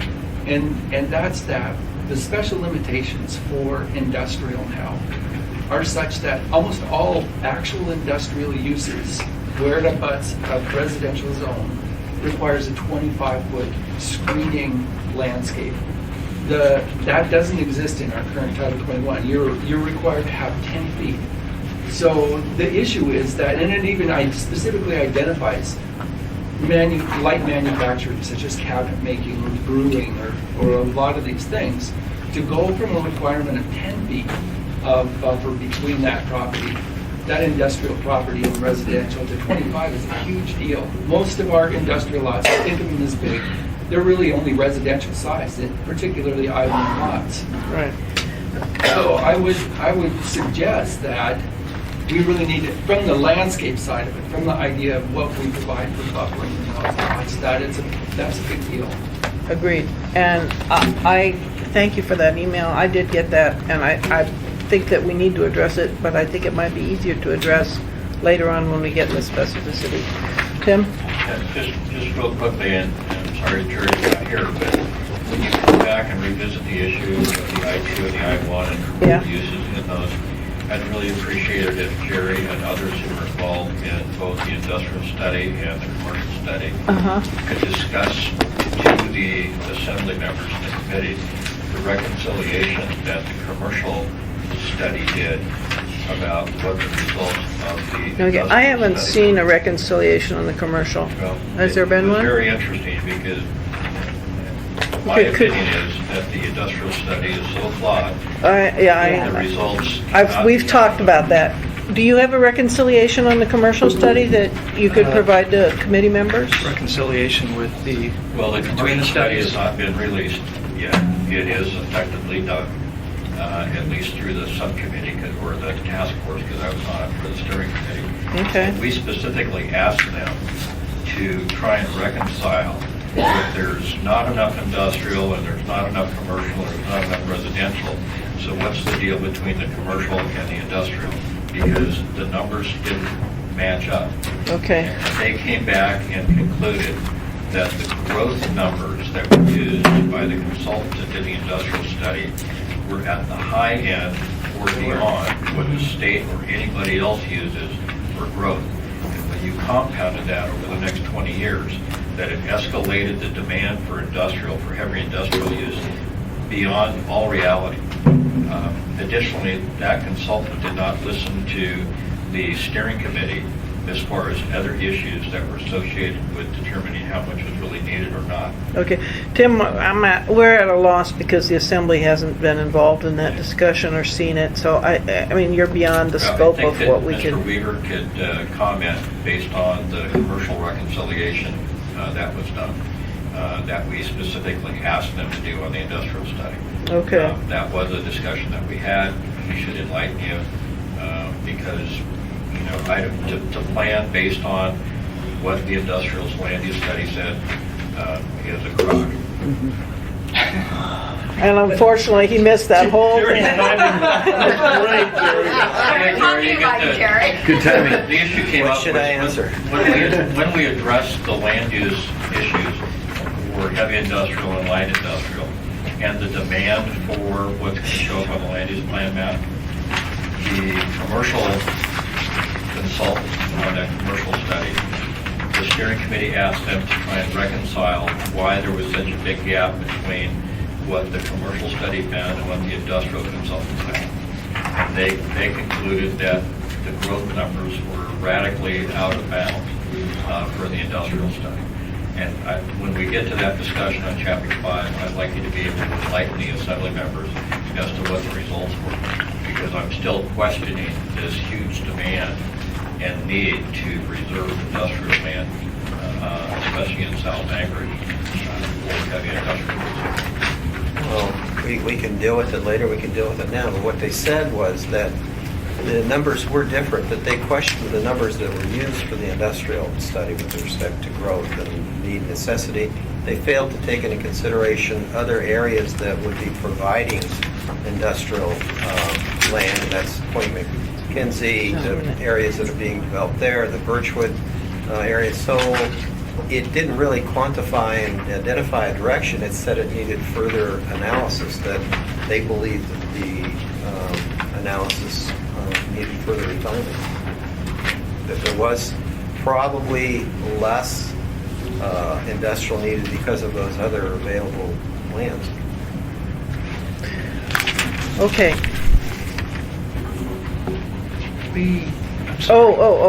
On the development reserve, here's one I ask you, Tim. The language, I ask that the existing abilities for DR to be developed be carried forward. And apparently, they weren't quite. And so, since Eklutna has most of the DR, have you had a chance to look at what they're proposing and see if there's any reason for concern. I have not. Mr. Potter. It's an R4 and R4A, but I can do it by next Thursday. You're killing me. Are you taking notes, Tim? I It's am. not on the government Actually, calendar, so let's give them a Okay, break for a week. all right. My understanding, the intent here, Tim, is to allow DR as current, people who currently have DR believe is applicable. Please look at what they've listed in 4 point, what is it? 1.5. Right, but generally, seems okay to me, but I'd like Clutina to weigh in. Okay, chapter 5. Chapter 5 is challenging for us on several fronts. One, it's complex and it covers a lot of issues, but it's particularly challenging in the beginning of it is a bunch of tables. Bruce? I don't think we dealt with 4M16 and zoning and RD district. Yes, we did, at the end of last meeting. Didn't we? Yeah, we did. Yeah. Okay.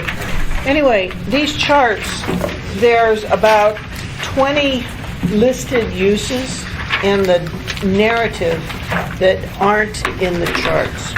So, plus, there's zoning districts in the charts that may not exist in the future if the assembly goes forward with our recommendations.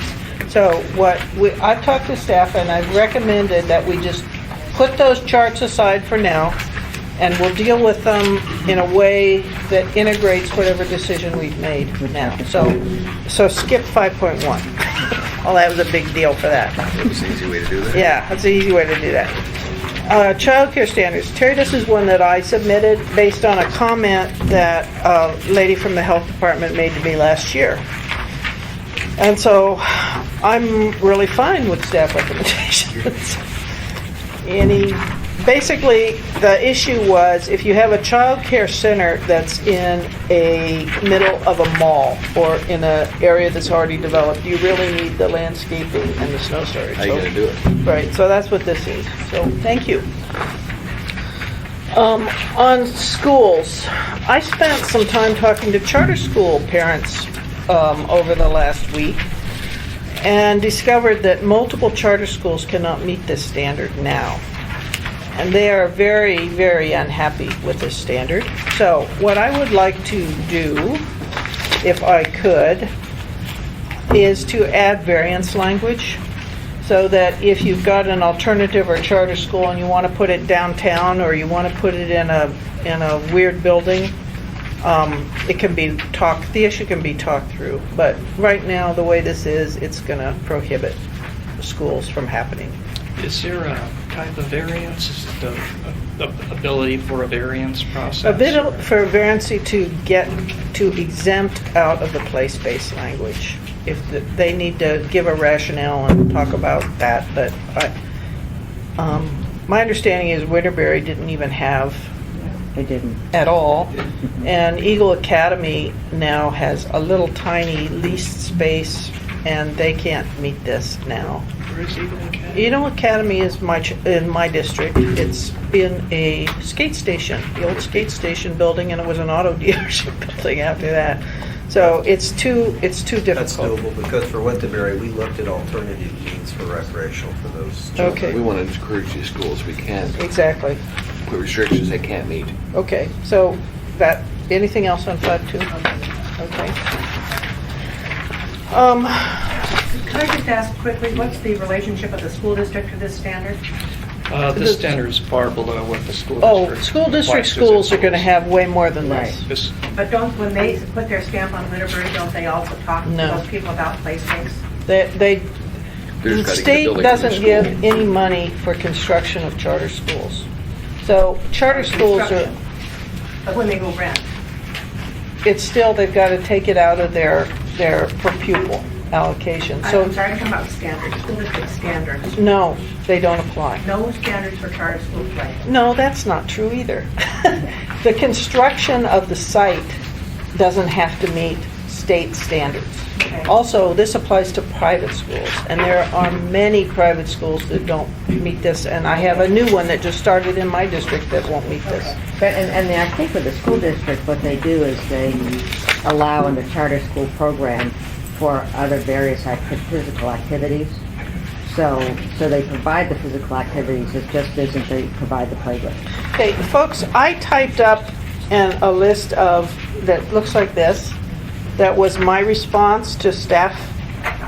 So what I just said is number, it's on the table there by the phone in the corner. Anybody else? Oh. Does it say chapter 5 additional amendments? Yes, it does. And actually, the first one I think is just a typo. And it, Current code. why would current code say standards for one person when the definition is for 3? It says adult care facilities with occupancy of 8 persons or less is what the current code. All right, well, the definition when we dealt with adult care facilities was 3 to 8. If I'm taking care of my mother in my house, I don't have to meet any standard. I remember this long conversation. Yes. So I really think it should meet the definition, which is 3 to 8. Is there a problem with that? If there, okay, thank you. So that was number 1. Number 2 was the variance. Number 3 on the healthcare. I read your thing on pharmacies, and I immediately thought, we have a little pharmacy in Eagle River called Family Care Pharmacy or Family Pharmacy. It's in a strip mall, and they sell a few things, but they're not a Walgreens. And so I suggested adding a separate category for, it seems to me that you do want landscaping when you've got a big healthcare facility, but if you've got a dentist who's in a strip mall, or my little pharmacy that's in a strip mall, do we need to have them also do the landscaping? I think right that up here at Lake Otis and Tudor. Yeah, I was thinking about that. Or- I go there all the time. There's no landscaping, fine. You drive in, you drive out. Yeah, so I suggested 20,000 square feet as the threshold, but I don't know if that's right. I just, First of all, I think that that pharmacy, that use should be categorized as a health services use, Yeah, which I don't I know think it would. I don't think would be subject to that 15% requirement. So my read of it is it did, Tom, Okay. so let's look at Well, that. let's Maybe make sure I'm that's- wrong. So healthcare facilities there on page 42 starts on line 30, and the first use listed there on 42 on line 34 is called health services. And that is what the pharmacy is intended to be listed under. It's one of the health services, outpatient medical-related uses. Okay, It's but- use-specific standards shall comply with the medical facility accessible parking requirements. Other than that, it doesn't seem to have. All right, I any- misread then. I think you're okay. I had assumed incorrectly that it was the same. Now, the hospital, healthcare facilities, of course, a different use, and that's where. Okay, and the accessible parking is just adding another handicap space? Is that what it was? J4 back in chapter 7. I think Without taking that's your it. time, I can look at that. Yeah, okay, but if that's right, then, okay, that's good. So we're fine with that one, I think. But you were going to take pharmacies out of general retail, This is a which is a technical little correction. bit problematic, isn't it? I like it, although the Walgreens, the other stores, they still have a pharmacy element to them. The What about Geneva Woods? Geneva Woods. You mean That pharmacy. Family Medical? Or Geneva Woods. They, Or Lake Otis Pharmacy. Yeah, Lake Otis and Tudor. That would be a health services use, and they would fall under this health services definition there on page 42. line but 10. Walgreens would, how would Walgreens be then? Walgreens would be general retail. So you're going to, have you got a cleared line where you can put them one farm? How do you know? Well, the definition of pharmacy is in chapter 14, and the Assembly Committee helped us out with this. It's a very restrictive definition. It's really the medical dispensary. Okay, I didn't remember that. So The general retail use allows for that broader range, like you walk into Okay. Walgreens and they All sell right. toys. And I think we need to separate them, so I'll take your word. Okay. I'm proposing a little bit of a change then also on the parks, which is the next one, 5.5. And I think that's basically what you recommended, isn't it? As long as in your first thing shall be approved administratively by the director of the commission, you mean Parks Commission? Yeah. Yeah. Yes, so we're recommending the exact same thing. Okay, yeah. So the only change then would be create the title. So it's Chigiak Eagle River. The title of the service area board is, Yeah, whatever the correct title is, you'll put that in. yes, and it's Okay. Eagle River Chugiak in Title 27. I gotta amend 27. All right. What was decided on 5.5? Basically go with staff. Okay, 5, I'm trying to do 3 papers at once here. 5, 6. On teleport. We're going on. Heliports, okay. On page 48 of your blue line version, beginning on... Yeah, I think we agree. Okay. My memory is we agreed with you. Yeah. Anybody disagree? Okay. 5.7, this is, we looked into this, and this is where we wanted to make sure that a retail pet store doesn't have to comply with the same use-specific standards as an animal kennel, except for that if that retail pet store or veterinary clinic has an outdoor animal facility, whether it's an animal run or what have you, only that outdoor animal facility part comply with those kennel standards. And Debbie also has an amendment about this, but we wanted to make sure that otherwise, Pet Zoo and Petco and the like, Alaska Cricket Ranch, they don't fall under the same standards as an animal kennel, because really, other than if they have an outdoor pets facility or outdoor animal facility, they're really more like, Walgreens than they are a animal kennel. Yeah. So we looked at it, the way we read it is that the use-specific standards for kennel, and the way we reference them in the provisionally adopted draft, it looks to us like we're okay there. It looks like that the use-specific standards are really, for kennel, really are focused on that, the impacts of the outdoor animal facility, the noise and the Right, nuisance. got that. Yeah. Did you, this one little section in italics, did that mean anything? That was the formatting. Okay, I thought that, but it kind of, okay. All right, the problem I had with this was we have a definition of commercial kennels in Title 17. And I've typed out there on that list what the highlights of that definition are. Erica? When you're done, I'll respond. Well, just, it's different. It is different because they have different uses. Title 17, they're concerned with animal welfare. Oh, I know that, but Yes, and so if we changed our definition to match theirs, we would be categorizing a homeowner who that's needs the problem. Right, so that's why ours is different. Well, we need different words then, don't we? I mean, can we define something in one title as different in another title? Sure. I've never seen that. For the use, for land use entitlement, If- they meet our definition. But Erica, I have a commercial kennel, and I want to go to law and see what's right for me. I'm going to Title 17 and I see one thing, and I go to Title 21 and I see something different. I think that's a problem. Do you want us to change the name? Maybe that would solve it.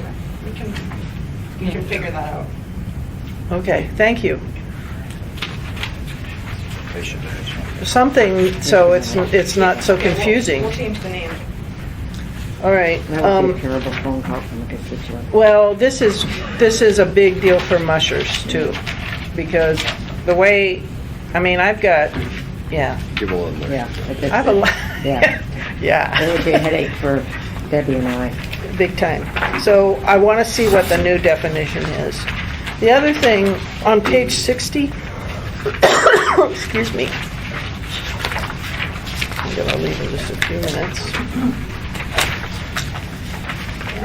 Reducing the distance. Yeah, the distance. And that's because of the horse thing, is why I did that. If you look at the large animal, is this the one? 50 feet. This would allow outdoor dog runs across a local street from residential areas. Wait, let me think. Across a local. Okay, the way this reads, I could have a large domestic animal facility 10 feet from my property line, but 75 feet from my house. But if they've got a dog kennel with 4 or 5 dogs in it, it has to be 100 feet away from my lot line. I don't live near a horse facility, so I can't speak to the noise. Well, but I'm I just know that trying I to- live next door to a barking dog, and it drives me crazy. So. Well, barking dogs aren't even really covered in this. It's somebody who has a dog kennel. You'll have a license if they've got more than 3 I dogs just in wanted a kennel. consistency, folks, and it seemed to me irrational to say horses can be closer than dogs. I don't know. Horses aren't barking. The horses aren't barking, but horses smell. The smell's not noise.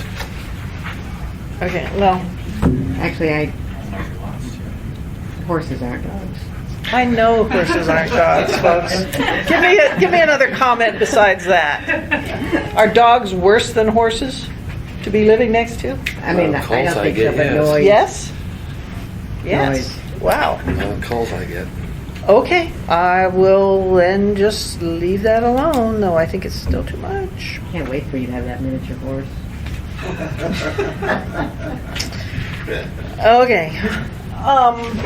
I'm gonna have to scurry, but would you give I me thought the this was ability? going to 12:30. It is. I goofed and I made a commitment. I've got something I've got to be at noon. So Jennifer's going to chair and keep going.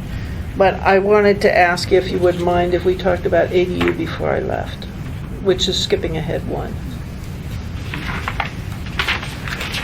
Isn't it one? Well, all we have more for than ADU is a one? placeholder, so it would really be based on whatever you have in your sheet. Is it on your sheet of paper? Yeah, my sheet of amendments. I'm sorry. So page 110. Okay, so we're skipping 5.8 for now. 5.9. Oh, I wanted to talk about 5.9. Yeah, Darn. you would. Well, never mind. Don't skip ahead. Don't skip ahead. We'll take care of you. Yeah. Trust us. I don't know. I don't. We could discuss 5.8 now, or we could discuss it when we discuss what is allowed in the industrial zones. Let's discuss it then, because that Skipping makes sense. 5.8, and then 5.9 is the Downtown. right locational requirements. Basically, P&Z said that civic buildings could be downtown, midtown, or UMed, and staff's position is they should be downtown. And so, what? Ben, they should be downtown. Pardon me? We've fought this for years. Okay, what I'm going to suggest is generally downtown with 2 provisions. If you've got a government facility that has a requirement for, like the General Service Administration, where they need a large fleet of vehicles, where there's extensive parking requirements for their fleet, those should have some flexibility to move. Also, government buildings that have limited interaction with the public. The instance that always comes up is the FBI building with their fence around it downtown. How about the DA that's out here on Tudor? I don't know about That's that. one on Tudor. Okay. They have a limited entry. If it's limited entry and it has a large fleet requirement. I'd like to add one other. I mean, I look at the Health and Social Services building, and I'm not sure if that's appropriate downtown. I mean, I think you would be more, I would rather have it closer to needs and other, I mean, it makes sense to have that either near the UMed district or, you know, I hate to say this because we went through this anchor tenant before with the Glen Square, but, you know, even looking at facilities like that as far as health and social services, so it's something that's for the, because it have the population coming downtown, I don't think is good for anybody. And how would, you know, I don't know how you... How would you craft that one? Well, I don't know, but I would want that addressed. I mean, I think... Bus district. Huh? You'd have it near the bus district so they can get into that area. Right, I mean, you do want it near bus district, you also want it near its clientele and its facilities, so you, but I'm just saying that downtown, to me, isn't necessarily the appropriate place for it. I think we probably would agree with that, some kind of language to amend that, because I'm working with GSA over the years, and them using the presidential order to locate in areas outside of the central business district. Most communities require their civic buildings to be located downtown for the synergies to make that a very viable part of the community. But there are operational needs out of those agencies that aren't conducive to being located in the central business district. So there needs to be language in there, and that, you know, might possibly include the health department. I'm not sure exactly, but those facilities that use a lot of vehicle storage. I even look at the vehicles. DEC building downtown. I'm not sure, you know, that might have been there because that was the best facility for them. I'm not sure if it would be mandated. Yeah, I think what you want for downtown is you want your policy, your legal, and sort of financial center for governments. Well, our comp plan and other documents, you know, say that the government buildings should be located downtown, and that's not dissimilar to any other. Right. But I'm saying uses that synergy that you're trying to build. I mean, you don't necessarily want fish and game downtown. Part of the policies are very strong, and they're community policies. It's staff position because we're it's not community arguing position, against but, that. The part of the reasoning behind that, and it really comes out in the downtown plan, is that there is also that employment aspect and the administrative function aspect that really synergizes very well with downtown and other commercial establishments downtown. It really gives a boost to downtown more than it would to some outlying center where it's So we surrounded should by come parking. up with some language, because the GSA obviously, even our own, you know, here we're located out of the CBD, Right. that for whatever reasons, that sometimes there are sound good reasoning to locate out of the CBD. So, I mean, personally, I would like some flexibility in the mandate or in the suggestion, because I had a funny conversation years ago with, I mean, I thought at one point the legislative office was great when it was in the Northrum building before it became the Northrum building. And when the current owners bought it, they wanted the legislative office out of the Northrum building because they said it depreciated the commercial value of the building, which I'd never heard before, but it was just an interesting, you know, so we might not have the full scope of this whole thing. Okay. I'm not sure about what the needs population that the health department serves. I guess I would have to look more closely at that. A lot of them may come by transit, and so and I have no trouble. I mean, I think it needs to be on a transit line, but it also needs to be near. I mean, it needs to be near the population it's serving more so than downtown. Okay, so we'd like you to craft language that looks at those three exemptions. by limited access, I mean the examples, of course, are deliberately restricted access examples. Is that the kind of thing we're looking at? I think so. Okay. I just know that so many people look at that FBI building and the fence and go, whoa. I hear about that a It lot. might be broader than just deliberately restricted. For example, the state is going to be building a new facility to store rock core samples.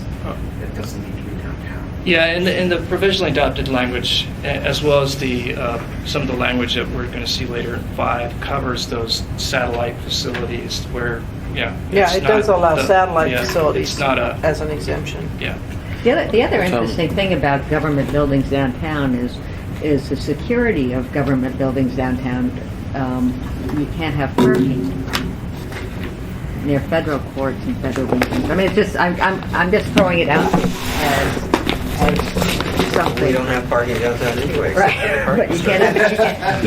you can't have street parking in front of a federal building. Don't quote you. The mayor's been talking about moving the transit facility out to Midtown, Yeah. so we need to have that put in. Yeah, that's the other, I mean, I've been pushing We've hard been to get talking the that for a long transit time, 'cause facility. There's no sense having it downtown, it needs to be Yeah. out here in It's Midtown. moving forward. Right, I mean, that's very important, because that gives you then efficiency in your transportation. Don't you take Well, my that glasses. Don't you Sorry. take my glasses. That adds to Health and Human Services too, if we bring that with the- Right. bus barn down here. Yeah, I don't want to get geeky on you, but Anchorage is polycentric, and there's probably, you need those transit hubs in more than one Oh, yeah, location. and I that's, think downtown. or even but your transit major, hub. it's not that you're gonna get rid of the downtown hub, but it's not gonna be the hub. Okay, If you we'll come up with yeah. some language. So, I'm not hearing folks acknowledge the importance of having a viable downtown. I'm hearing that it's just as good for us if we move downtown to Midtown and if we move other functions out. So I would, if somebody could talk to the issue of why we would put major office buildings with many employees in a small space, these little cubbies they live in, downtown so that we can get those restaurants, the shopping, the transit, and have a real downtown. I heard a discussion that focused a lot on sprawl outside of downtown. So I'm real concerned that we maintain our values. Could I address that real quickly? When GSA comes out for government office space or other buildings, and they come out with an RFP, it's for a specific user. One of them that came up lately was the Fish and Wildlife Service for Fish and Game. And that was an issue that if they went downtown, they'd have to have their fleet of cars and trucks and everything else. And then you're using a very critical, important square footage downtown in real estate for having fleet vehicles parked there most of the time. And that's not bringing people, it's using up important space. And if you sign that off for a lease or a new development for 10 or 30 years or 50 years, you've written off that piece of property for intense development downtown, which is what you're looking for.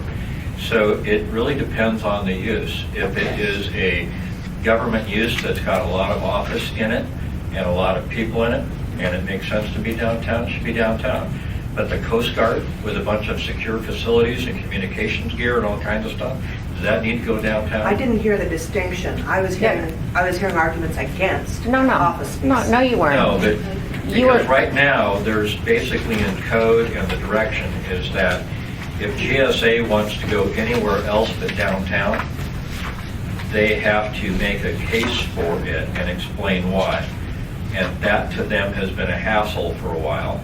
So they put out these RFPs for putting stupid things like Forest Service or whatever downtown, and that's a dumb use of our land. And we should be looking at and making sure that we have some criteria that if it uses up a lot of land for fleet services, if it uses up things and there's only 5 people in the building basically because it's a secure communications installation, we don't need that downtown either. I agree 100%. I was hearing Health and Human Services, I was hearing DTC, so I was hearing serious office buildings with serious people, and Right, and there's going to be a very difficult picket fence on some of these, whether they go downtown or they go somewhere else. But it should be a locational issue about what it serves for the area and the people that are in the building. Like the health department, that serves a lot of people, and it could be placed just about anywhere. as long as you make sure that the people that need to get there can get there. Right. It doesn't have to be downtown. Well, I think this is an important, I think this is at the heart of all of our discussions, whether it's a mixed-use district, or downtown, or transit, or R4 commercial, and My- also my big a point commercial. is- Okay, we're done. I just think we We're don't want to done. have a use that Right. that Harriet. appropriately uses land downtown. Would you please let Mr. Schutte weigh in Yeah, as the that's executive fine. director of the That's fine. downtown I partnership? was just going to, I was just really going to weigh in and say that our organization and our stakeholders hold the view very similar to Mr. Potter's, which is downtown is a priority location for those administrative offices. You brought up DEC, that's actually an administrative office. And that's fine, I just was throwing it But out. if you've got, rock course samples or a fleet of 200 vehicles that service your field officers, absolutely. There should be leniency in that. However, to speak to your point as well, we're also strong believers in a strong language that says downtown is the priority location for government offices. And when it comes to the nitty-gritty, I don't know that we need to have constrictive or specific language saying, okay, well, if your RFP has 100 vehicles or more, then you're exempt. I don't think we need to get to that level of specificity, but I do believe that a commitment of the code to recognize downtown as the priority location is important. It's something that was an important part of the comp plans, downtown comp plan 2020. The community recognized that and said, yes, we want that to be the civic heart of our city. And so I could support, as long as the language remains strong, that it's a priority location, that would be acceptable. But absolutely, I mean, from a practical standpoint, we don't want the bus barn downtown. And Gary? also on the, remember the issues that the Anchorage Neighborhood Health Center had for relocating? The health department is going to have similar assessments of where their customers Exactly. actually are. The problem with the Neighborhood Health Center is that they need transit, and we're going to have a big problem providing the transit. And the same thing goes for the health department. So we've got to be committed to the transit system as well. If we're going to talk about relocating any of these high traffic facilities out of I voted out of for downtown I area. voted for the extra fuel last spring. Anyway, anybody else?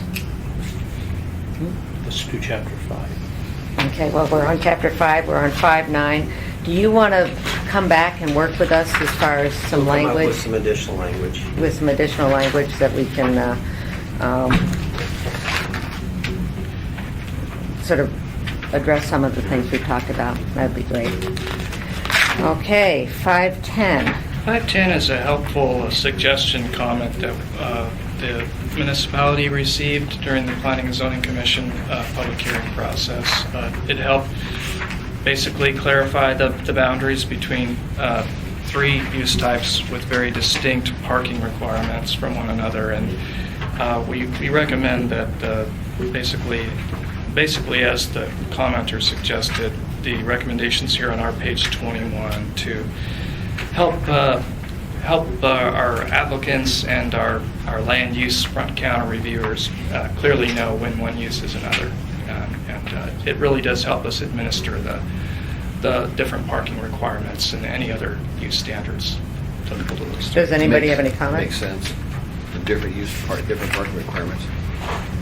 Yeah, they're very different parking demand. So we all agree on that? Okay. 5.11. 511 was also a helpful suggestion from the public, Scar Godstein, that suggested making the definition of government service, basically the shops, the service, the storage areas, making the definition more flexible. The definitions provisionally adopted inadvertently limited it to outdoor storage and not indoor storage, and we've incorporated that into our recommendation on page 22 and have included the recommended language by Planning and Zoning Commission, just making a friendly amendment to make that a separate sentence. Any problem? That's fine. Okay. Oh, boy, snow storage. So this is actually an issue that the committee chair brought up, and the objection is to a 35-foot height limit.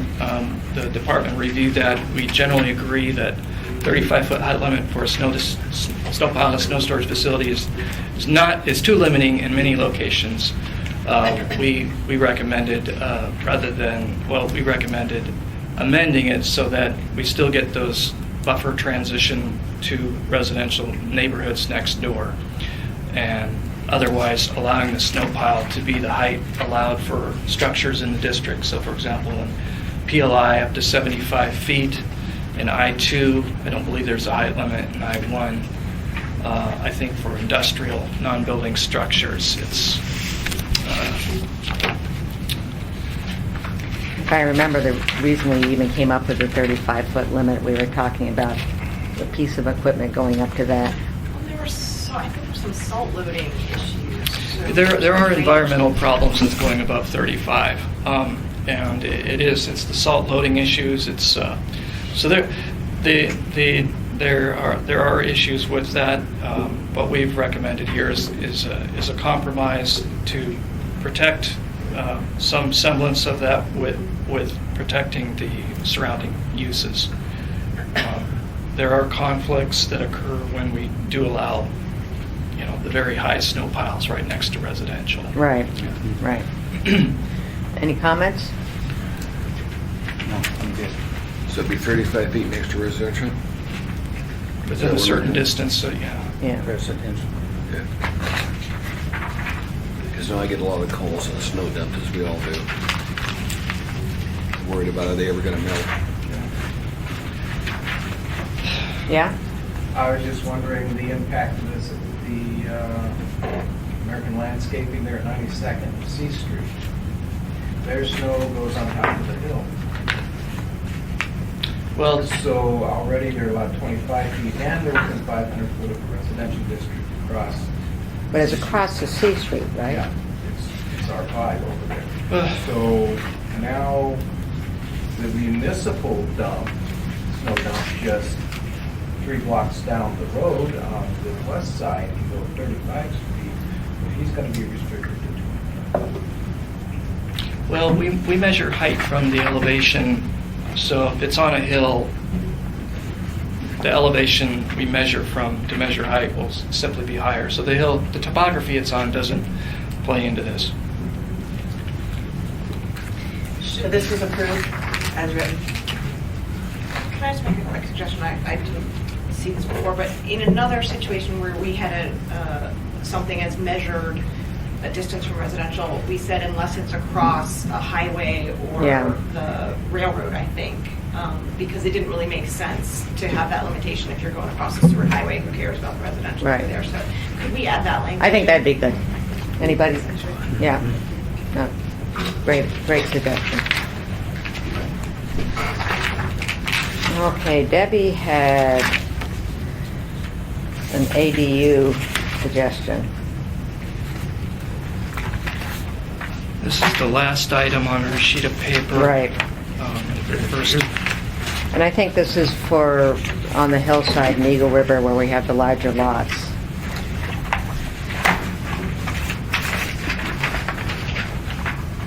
I think that, so right now, you can only have a detached ADU under certain circumstances, and it has to be, if it's, I think it's for lots that are 20,000 square feet or greater, or in terms of an alley, and it has to be associated with another accessory structure like a garage on your lot.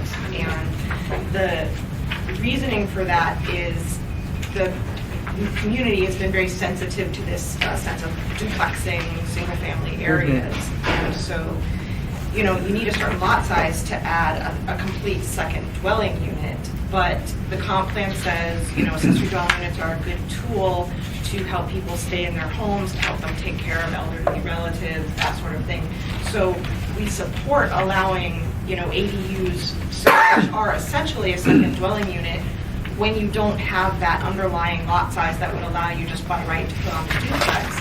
But it has these controls that limit the impacts on the neighborhood. And so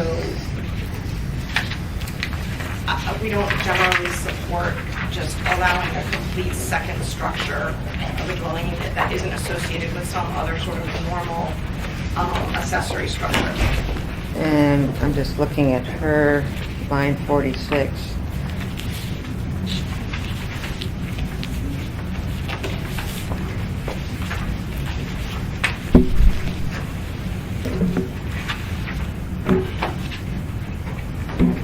I don't quite, if the lot is larger than 40,000 square feet, detached, maybe freestanding. I think what she intended was that, as provisionally adopted, if the ADU is, maybe you already know this, the ADU is detached from the house, it has to be on top of a garage. I think what she means, I'm guessing, is that freestanding means that the ADU, if it's on a large lot, doesn't have to be over a garage. It Right. can be under a It's garage. 40,000 square feet, doesn't Right. have to be in a garage. And I mean, so you're talking about our large, so I'm kind of confused So here. right now, in the take the R6 zone, you have to have an acre and a quarter to have one dwelling unit, and in order to have a second dwelling unit just by right, a duplex, or just two houses, you have to double that to 2.5 acres. We are, through the ADU ordinance, we're technically allowing a second dwelling unit on the lot without having that, without doubling the Right. lot size, but we're limiting it to be in conjunction with a normal other accessory structure, the garage. So- And she's saying, no, don't have that limitation, just kind of allow this second structure.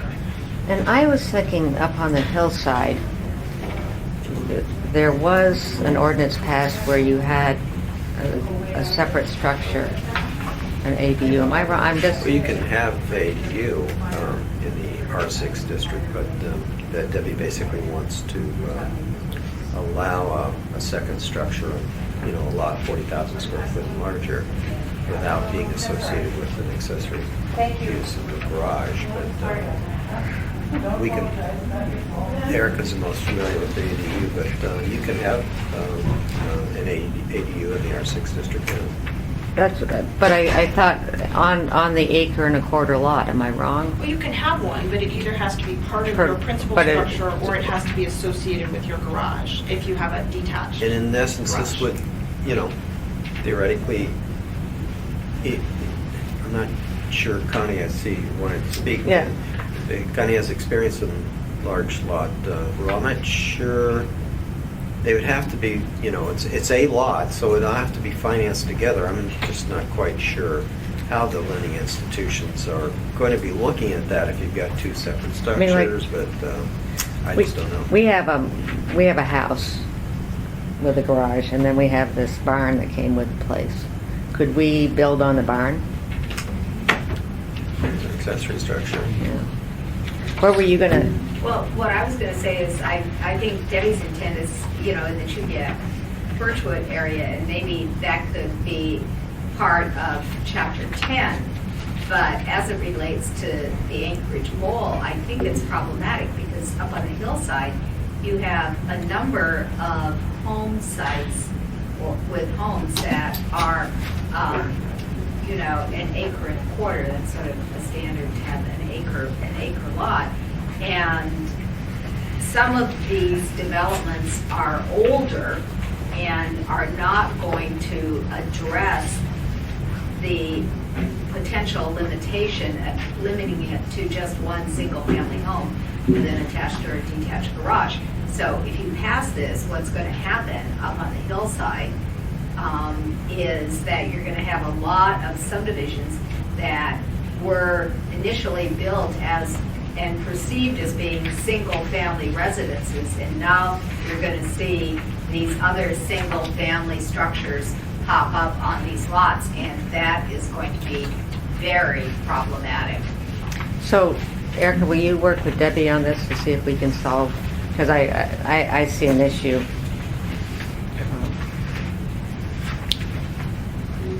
Okay. Moving right along, F14.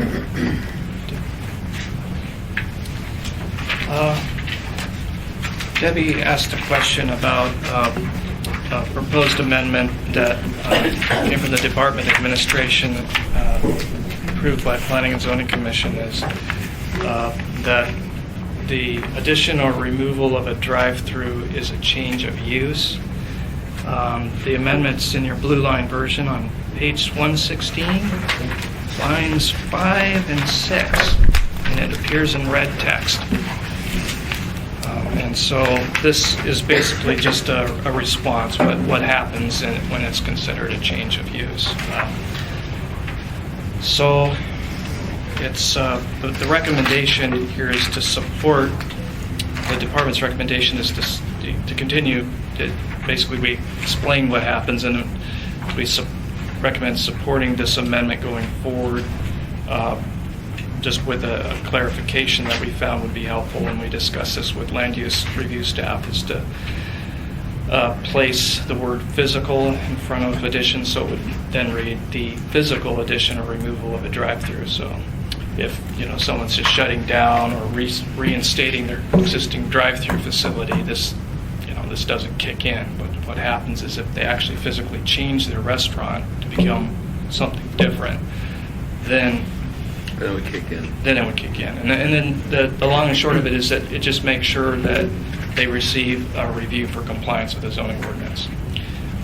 The main reason is that under the rewrite, based on a lot of information, we've reduced the parking requirement for drive-through restaurants, because all the cars, of course, going through the drive-through, they're not parking in the parking lot. So when a drive-through is physically removed or physically added, it actually changes the traffic patterns that could affect surrounding streets in the neighborhood. And so we basically are just reviewing for that.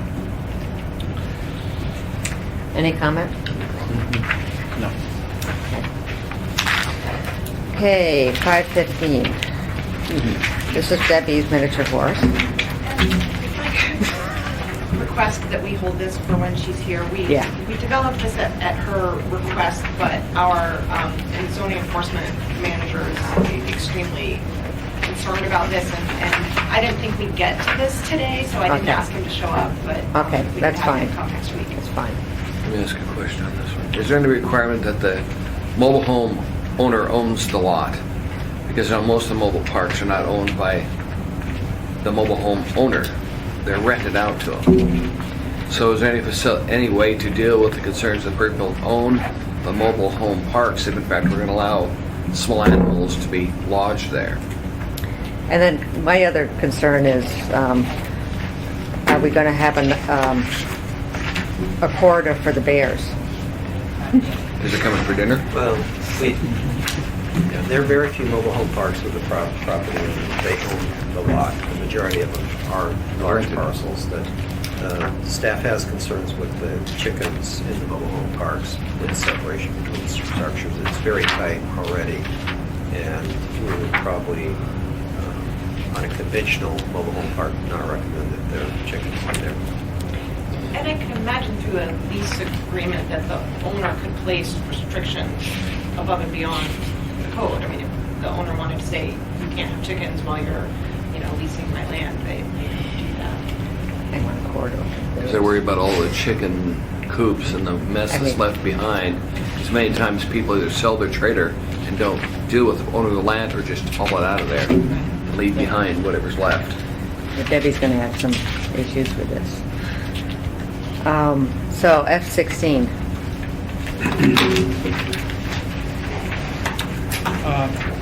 Screening of intermodal shipping containers, Conex units. The Anchorage School District provided some comments and concerns about that during the public hearings this past spring. The department met with the Anchorage School District and developed some responses. A recommended amendment to basically clarify that any screening requirement, there's a provisionally adopted screening requirement for Conex containers, that be specifically focused on the public streets and any abutting residential properties. So if it's way interior to a school district site and it's really not in view of the streets and it's not next to someone's property, their question is why?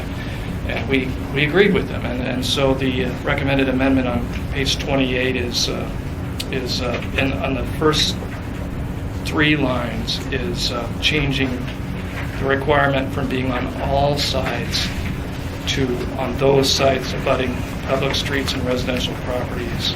The second half of the amendment has to do with loosening up the screening requirement in certain cases to allow the cladding or even a paint job to suffice.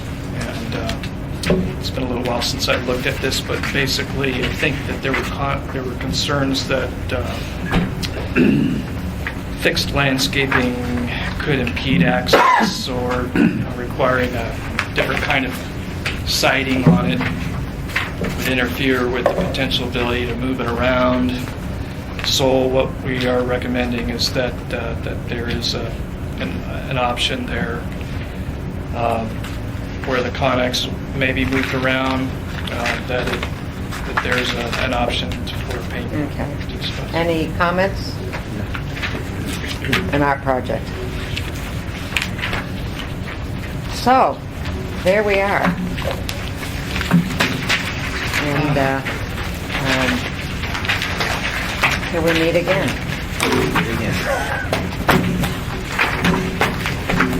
This is Mary. Well done.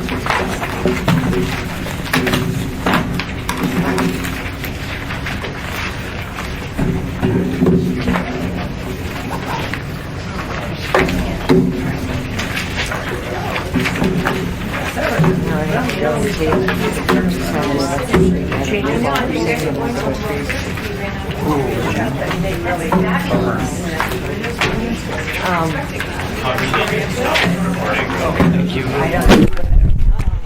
So